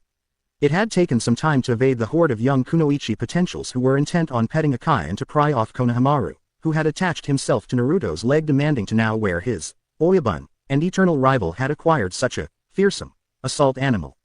21 bowls of ramen, 3 for Iruka and 18 for Naruto and Akai. Later, Iruka was looking forlornly at his deflated wallet. The money had gone for a good purpose though, as his former student was now contentedly sitting back and lazily petting his new companion. The story had been equally good. Iruka could hardly believe all the stuff Naruto had told. The said boy suddenly became thoughtful as he remembered something that had been nagging him the past few weeks. In a sufficiently loud voice and innocent tone he asked, "Anyo Iruka-sensei, I've been wondering, what does masturbation mean?" Had he been eating at the time, Iruka would surely have choked on his ramen. As it was, he only suffered from a combination of massive face fault and excessive sweat dropping. The old man Ichiraku, who despite the new look had quickly welcomed his best customer, chuckled slightly while the waitress Ayame gasped and then blushed bright red. Grabbing Naruto by the collar, the now very embarrassed Iruka dragged him outside into a side alley. Waving a finger in front of the amazed Naruto, he began to lecture about proper behavior in public. Naruto just blinked. Had he said something wrong? All he did was ask a simple question. Voicing this though stopped Iruka, who peered at him incredulously. "You really mean you don't know what the thing is?" After indicating negative, Naruto was again dragged away by Iruka, this time by hand, to a nearby bookstore. Steering Naruto towards a particular shelf, Iruka began to browse through the titles. He found what he was looking for and went to find the cashier to pay for his purchase, leaving Naruto to browse the shelf. There were many titles that he dismissed as outright weird or otherwise useless, but few caught his attention. Deciding to visit the store at a later date, he grabbed the one titled as Shinobi Field Operations for Dummies and headed for the counter. Iruka, having waited for Naruto to pay for his purchase, handed him a book labeled Ed. For Dummies. Clearing his throat, he began, "Naruto, you obviously are in the age where you need to know about things. I would love to sit down and talk things through with you, but my afternoon classes are starting soon and I can't skip them. This book should cover pretty much what I would say, so read it and I'll be ready to answer any questions you might have later," he added a mental hopefully. Naruto was now blushing. He might not know what that masturbation thingy was, but he certainly knew the word. And judging by the reaction his question at the Ichiraku's caused, it most likely had to do something with. Ew, gross, I hope that Kyuubi talking about things like that doesn't mean that she's a pervert. Thoughts such as that didn't sit well with Kyuubi, who began loudly object at the near blasphemous thought. Smirking at Iruka, and in his mind to Kyuubi, Naruto nodded and waved his goodbyes before heading home. At home he found Kakashi, who had invited himself in through the window, sitting on his kitchen counter. After returning the shin guards he had been using for the past weeks and receiving a pair of badly worn leather bracers and 2 scrolls, he was ordered to show up at the bridge leading to training area 12:4:30 the next morning. With a, "Also Naruto, you should start studying the jutsus available for genins in the shinobi library." The lazy Junin vanished, leaving Naruto to wonder what the hell he was supposed to do at the bridge. He had things to do, however, so he promptly tossed his backpack to the corner, grabbed the bracers and led Akai out of the house. He had noted, just as Kakashi had, that he needed new clothes. Deciding to take the more than subtly given advice and forego his usual orange jumpsuit, he began to head at the only ninja equipment store in town that didn't treat him like trash.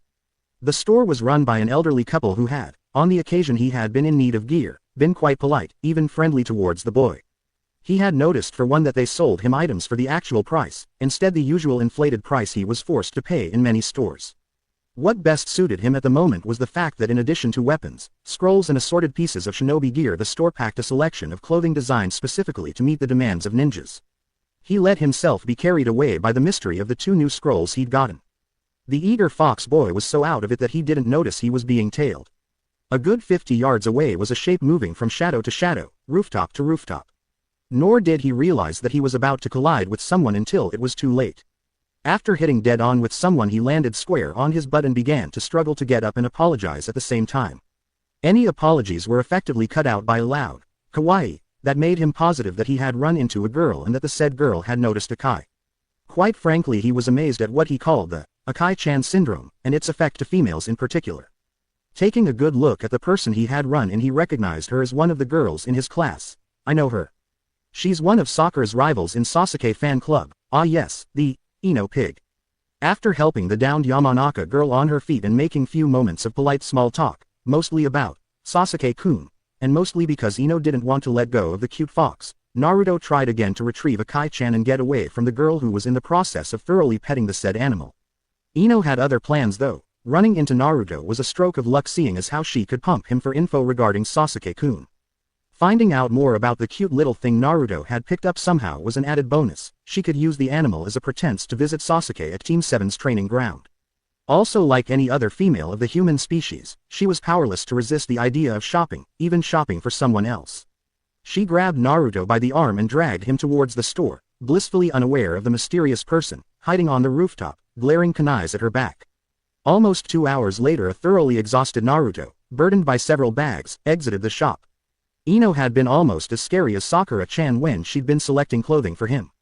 Seriously, the girl was tyrant, though Naruto had to admit that his new wardrobe wasn't all that bad. His old blue sandals had been replaced by black ones, and he now wore black pants and ankle wrappings similar to those used by Anbu. The fishnet shirt with elbow-length sleeves was something that, according to Ino, showed off his well-toned arms. He had been dubious about that but had relented in the fear that opposing Ino too much could be as hazardous to his health as riling up Sakura. Covering his chest he had a sleeveless, dark gray vest that had, as the owners of the shop were proud to show, steel mesh woven into the fabric for additional protection, and a collar that could be opened up to form a hood that would cover his entire head and face, effectively hiding his blonde hair. On his arms he wore dark brown, almost black bracers that now held the seal-engraved training plates within them. More curious was the contraption the store owner had made for Akai-chan. It was designed after the baby carrier, which while useful was still too bulky and colorful to be used on missions. Now Akai was being carried around in a modified fox carrier. Basically it was a long, padded bag that was semi-rigid on one side and could, depending on the situation easily and comfortably, for both Naruto and Akai, be positioned on any side of the carrier's body. In addition to the 2 only slightly varied sets of clothing, another vest, selected at Ino's insistence, that was similar to one worn by her teammate Shikamaru, and a set of underwear. Naruto also bought a light gray jacket, complete with steel meshing. He did, when Ino was not looking, also slip a set of dark blue clothing that was the identical to the ones worn by Kakashi and Iruka, into the growing pile of purchases. Finally having it all packed, he politely refused any further offers of help, including ominous offer to redo his hairstyle, from Ino, who seemed to be in a shopping-induced frenzy. Standing on the street outside the Shinobira's store and watching Ino bounce away humming a happy tune, Naruto came to the conclusion that he would never ever understand girls, no females in general, and their weird fascination for shopping. He shuddered at the memory of the feelings of glee, and the multiple orders to pose in front of a mirror while trying on different clothes, that had come from Kyuubi, in Naruto's mind a serious blow to her image as a demon. Curiously, though he didn't notice it, the person who had been tailing him had vanished during his shopping spree. Also there was, though he didn't notice that either, a small pool of coagulating blood on a nearby rooftop. Unaware of these odd happenings, he squared his shoulders and began to lug the rather heavy bags home. After dinner, which he had made with his rather limited skills of cooking anything other than ramen, he decided that the jutsu scrolls could wait until next day and focused instead on the book Iruka had gotten him. After only a few minutes, Naruto, now sweating and with a radiant blush, was thankfully interrupted by Akai, who wanted her after-dinner play. Tossing a squeaky ball for her to retrieve didn't ease Naruto's mind though, and he soon decided to brave the book once more. Naruto managed to avoid death from nasal hemorrhaging, having his hair catch fire from blushing and dying by sheer embarrassment while reading the accursed book. He even began to wonder if using Warok no Jutsu and Harem no Jutsu was ethically acceptable. The odd thing is that Sasuke Tem didn't even bat an eye when I subjected him to Warok no Jutsu. Maybe he's one of those or whatever. Or maybe having all those fangirls hanging on him since he was 10 has made him resistant or something. The pre-dawn air was refreshing. Taking a deep breath, Naruto stretched and let loose a contented sigh. It was almost 4:30, the time he was supposed to be here. Looking about, he couldn't see, smell or hear anyone in the vicinity. There were faint sounds coming from what he surmised was training ground 12. Why anyone would be training at this ungodly hour was a mystery to him though. Much to his amazement, Kakashi arrived only few minutes after the set time. Foregoing the usual explanations for his tardiness, seeing as he had arrived miraculously on time, Kakashi began to lead his student towards the training ground. Just before they got there, Kakashi stopped Naruto and looked at him sternly. "Naruto, what I'm about to say is very important, so listen carefully." He waved his hand in the general direction of the now quite audible noise of flesh hitting something hard. "You are going to attend extra taijutsu training every morning under the tutelage of Maida Guy. He is a taijutsu freak, to be frank, and he's bit." Kakashi cleared his throat before continuing. "Anyway, he knows a lot about different taijutsu styles and has a student who's in need of sparring partner. Now I want to stress out two very, very important things. First, he considers me as his eternal rival, and is always challenging me to these ridiculous contests, so do your best there and don't give him any reason to challenge me more often. Second, now this is the most important thing I'm going to tell you. Even if he insists, it's not okay to wear green spandex. On that note, nice to see you looking like a real ninja, by the way." Green spandex. What the hell has Kakashi gotten me into now? Though I admit the part about this dude being a taijutsu freak sounds promising, even if a bit intimidating. Feeling Kyuubi think along the same lines, he finally got the answer to his unvoiced question. He had found the green beast of Konoha. His reaction of "holy crap, it wasn't a joke," was supplemented by a rather disturbing HMMMH, nice butt, from Kyuubi that forced him to suppress the urge to gag. Loud yell of "Kakashi, my eternal rival," was the beginning of bizarre, at least in Naruto's mind, events. After series of loud "Have you come to join the magnificent Rock Lee and myself in our quest for youthful passion?" and "Ah, the fire of youth," and the like, Guy finally calmed down enough to notice Naruto, who had the look of a cornered animal in his eyes. Casting a questioning glance at Kakashi, who replied with intricate hand gestures, he turned towards Lee. "Lee, to better understand your youthful passion, run 2 laps around Konoha." The said genin struck his nice guy pose, complete with the glittering teeth, and then became a green blur as he vanished from sight. Focusing on Naruto, the green-clad Junin became suddenly serious and businesslike. "Short, Uzumaki Naruto-san," was more statement than question, not like there were many blonde demon vessels in the greater Konoha area.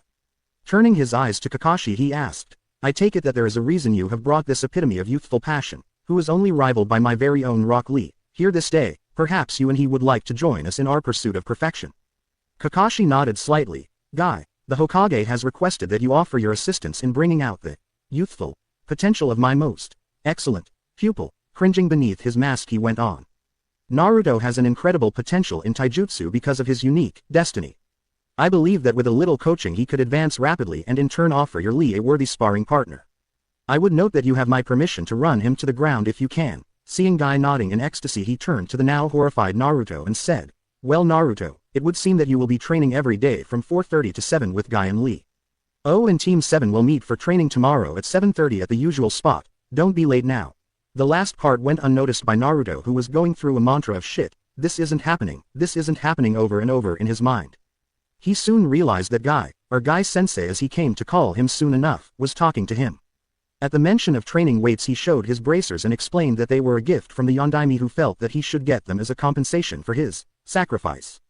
Soon after this they were joined by Lee, who immediately upon hearing that Naruto was to train with them began to greet his new training partner. After that they got down to business. Naruto noted that Guy-sensei, while being eccentric, was by no means stupid and knew his business. 500 kicks and punches later they had a break, after which Lee and Guy began to demonstrate basic taijutsu stances. Naruto was about to activate his Shinkugen but refrained from doing so by a sudden sting of guilt. He really didn't have any problems with using his eye ability against enemies, but he felt as if he was somehow cheating his new partner and sensei out of their hard-earned skills. Bringing attention to himself, he proceeded to explain his dojutsu to the now very interested pair. When he had reached the end of his explanation, both Guy and Lee were in tears and bawling about how the truthfulness of youth was glorious, and the like. Naruto got more than slightly nervous when they began to hug each other, and then he nearly flipped at this, included him into a fierce group hug. After they had calmed, both of them vehemently insisted that he keep his eye ability activated, as it would still require flames of passion and hard work to gain any advantage. And then they trained. Naruto's schedule remained pretty much constant after that. His rigorous sparring sessions with Guy and Lee in the morning were followed by a quick shower and hasty sprint to Team 7's meeting place. After which they would either practice for several hours or do a mission, or possibly both. He had also read the Shinobi Field Operations Guide and had subsequently purchased more books suggested by the author. He also spent time trying to understand Hiraishin no Jutsu, but made little progress. He did discern that some special seals or marking were imperative to the process. When asked about this, Kakashi produced a set of shuriken and kunai engraved with the necessary seal, and gave what precious few bits of advice he had regarding the jutsu. He made more progress with the Shuriken Cage Bunshin. That was really nothing more than an extension to his favorite jutsu. He was at the point where he could impress even Kakashi with the sheer number of shuriken clones he could create. Naruto also spent some of his time studying some basic genin level jutsus. He really didn't bother learning them, but rather tried to focus on knowing and identifying them. Another positive development was his fast building friendship with Lee, who despite patterning himself after Maida Guy, was an overall nice guy. They had a lot in common actually. Both were considered dropouts and were dead set on proving their nindo. They both worked hard and in an interesting note had similar experiences of being teamed with the Rookie of the Year of their respective groups.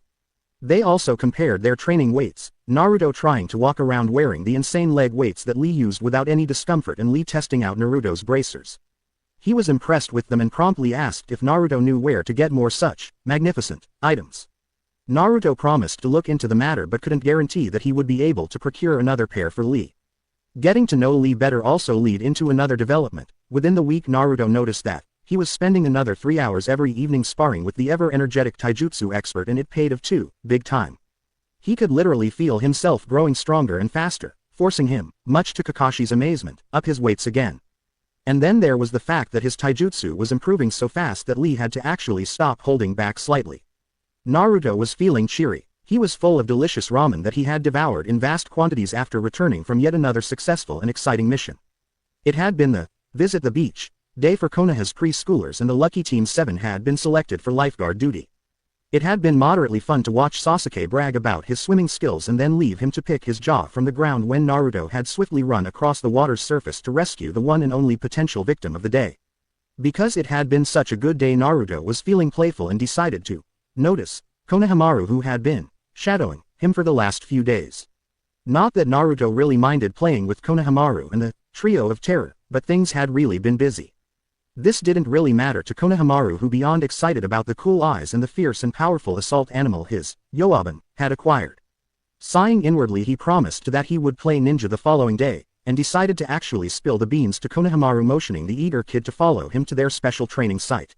After a few moments of tense silence, Naruto asked his loyal follower what he knew about the Kyuubi.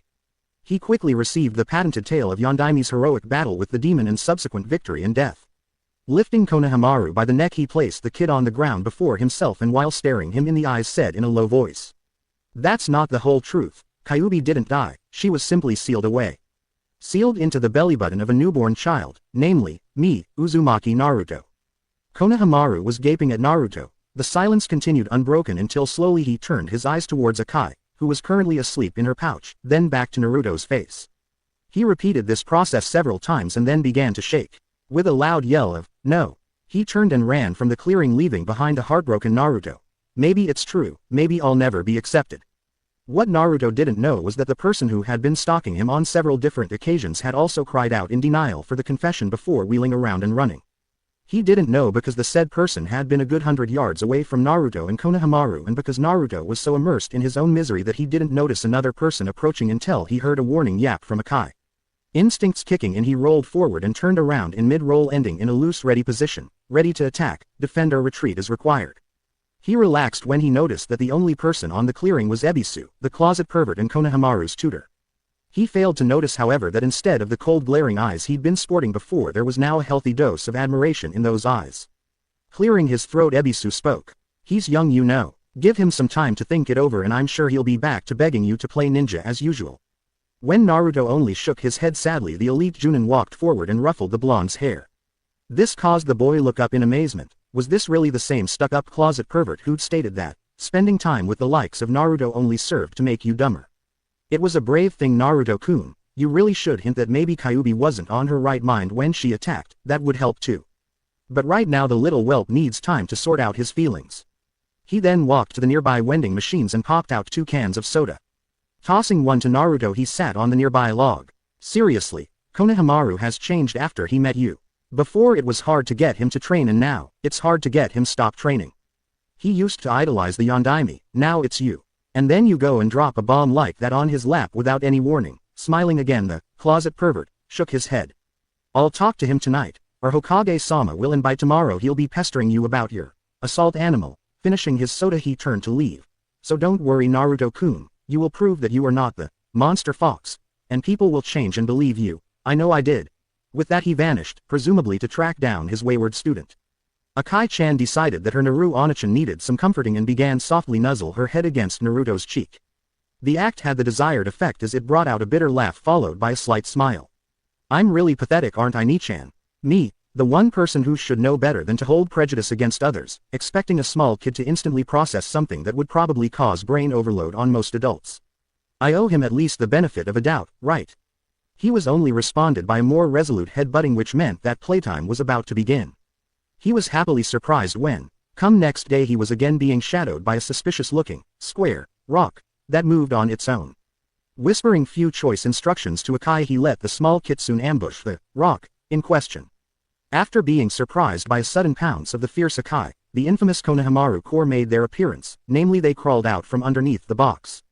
Their loud demands about playing ninja made Sakura wonder exactly how, and why would a ninja go about playing ninja? She was in a bad mood anyway. Sasuke had turned down yet another offer for a date, and what was worse, said that he considered Naruto to be more capable a ninja than her.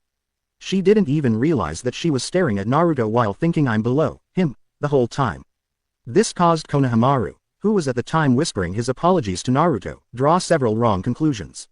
Tapping Naruto on the hand, he whispered, "Not bad, bro, she's your this," and whipped out a pinky. The chain of events that followed was only natural when dealing with something as volatile as Sakura's temper. Naruto, noticing the danger signs, denied that he was associated with Sakura in any romantic way, which caused Konohamaru to again whisper, "Hey, I knew you could do better than some flat-chested forehead girl."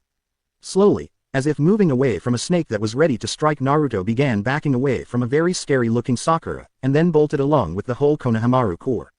Naruto knew by instinct that no excuse would save him from a severe beating, even if he was innocent. Sakura would only say something along the lines that he'd influenced the brats or whatever. And they ran, until Konohamaru bumped into someone, a boy wearing makeup and a sand Hitai, who quickly grabbed the startled kid by his long scarf and pulled him into air. Naruto, upon seeing the struggling Konohamaru, quickly flashed his signature hand seal and charged, yelling, "Hey fat ass! Let go of him!" He didn't make it to the stranger when suddenly something, guided by the makeup boy's finger movements, tripped him. Smiling conceitedly, he exclaimed, "Konoha genins are weak." His smile faltered though, when Konohamaru opened his mouth to display impressive fangs, which he promptly sunk into the offending weirda's hand. Yelling in pain, the weirdo dropped the brat and swiftly placed a kick on his midsection, causing a poof of smoke from a vanishing clone. Looking about, he saw the small brat, the blonde brat, a pink-haired brat and two other brats standing some distance from him. Basically he hated brats, especially the blonde who was grinning widely, so it was prudent to teach them a lesson. Not listening to the companion's objections, he whipped out the strange package he was carrying and was about to do something when he was interrupted by yet another stranger. A red-haired boy, who was hanging from a nearby tree, instantly brought out the scent of fear from the two other sand nins. Naruto could also feel hair rising at the back of his head. There was something about this guy. These thoughts were mirrored by Kyuubi, who was pacing nervously about in her cage. Kit, activate the Shinkugan. There's a familiar and repulsive feel about this one, and be careful. Now quite cautious, Naruto channeled chakra into his eyes and instantly saw something wrong with the boy. The gourd that was on the boy's back was alive. It moved constantly, forming shapes of what looked like, well, he really didn't know what they looked like. He deactivated and reactivated his eyes just to make sure he wasn't seeing things. He wasn't. Kyuubi's growling was a sure sign of that. Grr, that mad raccoon, beware that one, Kit. He carries a bijou within him just like you, with the exception that his is quite insane, and judging from his insomniac looks and the look, the gourd, only partially contained. After a lengthy conversation with Kyuubi, Naruto was brought back to the world of the living by Konohamaru, who was tugging his hand and muttering about Sasuke stealing the show from him. Blinking, Naruto took note that there indeed was Sasuke, playing the hero and questioning the sand ninjas as if he was the sole guardian of Konoha. After a short introductions, a staring match ensued between the newly introduced Sabaku no Gaara and Sasuke. Few moments of mutual staring passed until Gaara whirled around and turned to leave, only to be interrupted by a yell of, "Hey! Hey, what about me?" from Naruto. Shrugging in disdain, Gaara dismissed him with a short, "You got lucky with Kankuro. I'm not interested in the likes of you." That died in his throat when Naruto tapped into Kyuubi's chakra and took a step forward. Gaara took a step too, only backwards. The guy he had pegged as a weak was now suddenly radiating power that sent Shukaku in insane whimpers of fear. And Shukaku feared nothing. Temari and Kankuro also reeled back from the blonde. Having spent time with Gaara, they instantly recognized the feel of demonic chakra. Both lived in constant fear of Gaara snapping and feeding them to his sand, and now, Gaara had the same look of fear in his eyes. Kankuro gulped and began to make up plausible excuses to skip the exam. The prospect of facing someone who could instill fear in his little brother, someone he had just insulted, in combat didn't sound too good. Sasuke simply dismissed Naruto as a show-off, using some weird genjutsu or something to create that odd distortion behind him. PFF'd, wasting his time trying to look good or whatever. He should practice more or he'll be a liability in this Chunin exam, that is if he's even allowed to participate. At that he turned around without saying anything and began to stalk away from the others. Sakura and Konohamaru core simply stared in bewilderment at the odd behavior of Tsunanins. Though Konohamaru had an inkling as to what Naruto had just pulled on them, he still couldn't bring himself to understand why the Sand Trio would react as they had. Oh well, time to do something about it. You show them, boss. We're counting on you. Naruto, thinking that he had Gaara's attention, stopped using Kyuubi's chakra and walked past the other Jinchuriki, saying, "We need to talk, in private." Not stopping to see if Gaara was following, he began walking towards Team 7's training grounds. He smiled inwardly as he heard Gaara say, "You two tell Baki that I'll be late," and then the sound of footsteps following him. It didn't take much talking, really. The mention of words like Possesion and partially contained did the trick, and soon enough Naruto was staring at very small seal positioned on the left side of Gaara's chest. This brat is lucky that Shukaku is completely insane. That's a 3-point seal that could barely hold a lesser demon. I guess that it's hard for the damnable raccoon to concentrate on anything for any given length of time. Should a more complex seal be placed over the existing, and quite shoddy I'd say, seal, it should effectively contain the bastard raccoon. Gaara readily, after assurances that he would most likely retain the use of his sand, agreed. Getting rid of the insane cackling, whispers and being able to sleep without the fear of having his personality devoured simply sounded too tempting. Also Shukaku was ranting and whimpering in fear about escaping the horrible beast and so on. To Gaara it was a payback of sorts to let the bastard suffer. The following day at midnight, Gaara, Naruto, Kakashi and the Hokage met at same training ground. After few questions from the old man and Kakashi, they proceeded with the sealing. The process consisted of Gaara removing his shirt, Kakashi painting several seals and circles, which Kyuubi using Naruto as a proxy checked, and the actual sealing, performed by the Sandame. All in all, the whole event was quite unremarkable were it not for the fact that there were two Jinchuriki present. Having put on his shirt, and noticing that his sand still responded to commands, he turned to everyone present. Fixing his gaze at Naruto, he offered, probably for the first time in his life, a profound thank you and then vanished in a whirl of sand. Gaara slept like a baby that night. It had taken some effort to actually fall asleep after a lifetime of forced insomnia though. Incidentally, Konkuro, Tamari and Baki were wide awake and on high alert, ready to run far and fast should Suna no Shukaku decide to come out and play. They didn't sleep a wink and almost suffered a nervous breakdown when Gaara, yawning contentedly, emerged from his bedroom and offered them a good morning of all things. Kakashi was late and Sakura was bored. Sasuke was keeping up his cold facade and only responded with single words in reply for all her queries. Something really was missing but she couldn't quite figure out what it was. Sighing, he noticed that Naruto had positioned himself comfortably against a tree and was reading something, again. Then she realized what was missing. Naruto wasn't bugging her like usual, he hadn't asked her for dates after their mission to Wave Country either. Suddenly a horrible idea formed in her mind. He's been reading those yellow and black books every day since we got back from Wave Country. Could it be that he's turning into a pervert like Kakashi-sensei? I'll beat the daylights out of him if it's a dirty book, that moron is so expressionable. With that she stormed to now alarmed-looking Naruto and grabbed the book and began waving it about. Now you listen to me, Naruto. Just because you aren't as good as Sasuke-kun you still don't need to go try and gain sensei's favor by reading dirty books like him. She pointedly dismissed any objections and continued. See Naruto, you should just train more, you can't learn anything from reading books like. She took a look at the title and ended, now surprised tone. These. Why the hell are you reading? Basic First Aid and Field Medicine for Dummies. Naruto tried to grab the book from now utterly dumbfounded Sakura and explained. Well, you see, Sakura-chan, I read this book about basic field operations and situations that you might encounter while on missions. The author suggested additional reading and this book was among the list. I'm just expanding my horizons or whatever. Nodding dumbly, Sakura handed the book back to Naruto and turned on her heel and walked, almost mechanically, towards another tree. She sat down in deep thought. Naruto is growing up or something. He's not the same Naruto that left with us to the wave. Maybe that first real brush of death changed him more than I realized. Hanging her head at the scolding from inner Sakura, maybe I really should stop putting him down so much. I mean, Sasuke-kun is probably right. Naruto might. No, Naruto is stronger than me. I know. I'll take Sasuke-kun's advice and train harder. I'll even ask Naruto for some training advice. If he can become strong, surely the most beautiful and talented kunoichi in Konoha can. She cheered up at the thought. The loud, hell yeah, from her inner self also helped, and subsequent dreams in which Sasuke noticed her strength and professed undying love. Sighing and blushing, she again wondered where on earth was Kakashi. The man in question was not far from the meeting place. He was busy though. He'd seen a girl with cyan hair and simply had to reread a part from Ika Ika Paradives Volume 2, that depicted a girl with similar hair doing interesting things. After some time of blushing beneath his mask and giggling almost girlishly, Kakashi checked the time and decided that he was sufficiently late. He appeared a moment later at the meeting place only to be knocked over by a loud yell of, "You're late." After making his patent excuses of cats, old ladies and the road of life in general, he handed his students some papers. I've nominated you guys to the Chunin selection exam. I know this is sudden, but here are your applications. It's up to you if you decide to show up or not. If you decide to attend, turn in your registration form at room 301 in the academy by 4 p.m. tomorrow.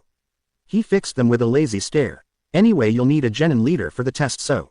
His gaze turned from Sasuke, who simply said, "Peace. Naturally it should be me, and you two better not hold me back." To Sakura, Sasuke-kun is the strongest and the best and he's a leader. To Naruto, who remained quiet for some time. If Sasuke wasn't on this team, I'd nominate Sakura for leader. She's smartest and not prone to rushing into dangerous situations, but she'd do anything Sasuke would tell her to do regardless of the consequences, and thus it'd be a liability to have her as leader. Sasuke is strong all around, but on the other hand would simply rush into things and leave his team fend for themselves. He considers us as dead weight anyway. He ignored a freezing glare from Sasuke and dodged a blow aimed for his head from Sakura. As for me, I have keen senses that would be good for scouting and such, have been training other stuff too, but I don't know much about leadership or anything and would probably rush into a dangerous situation too, so I guess we've lucked out.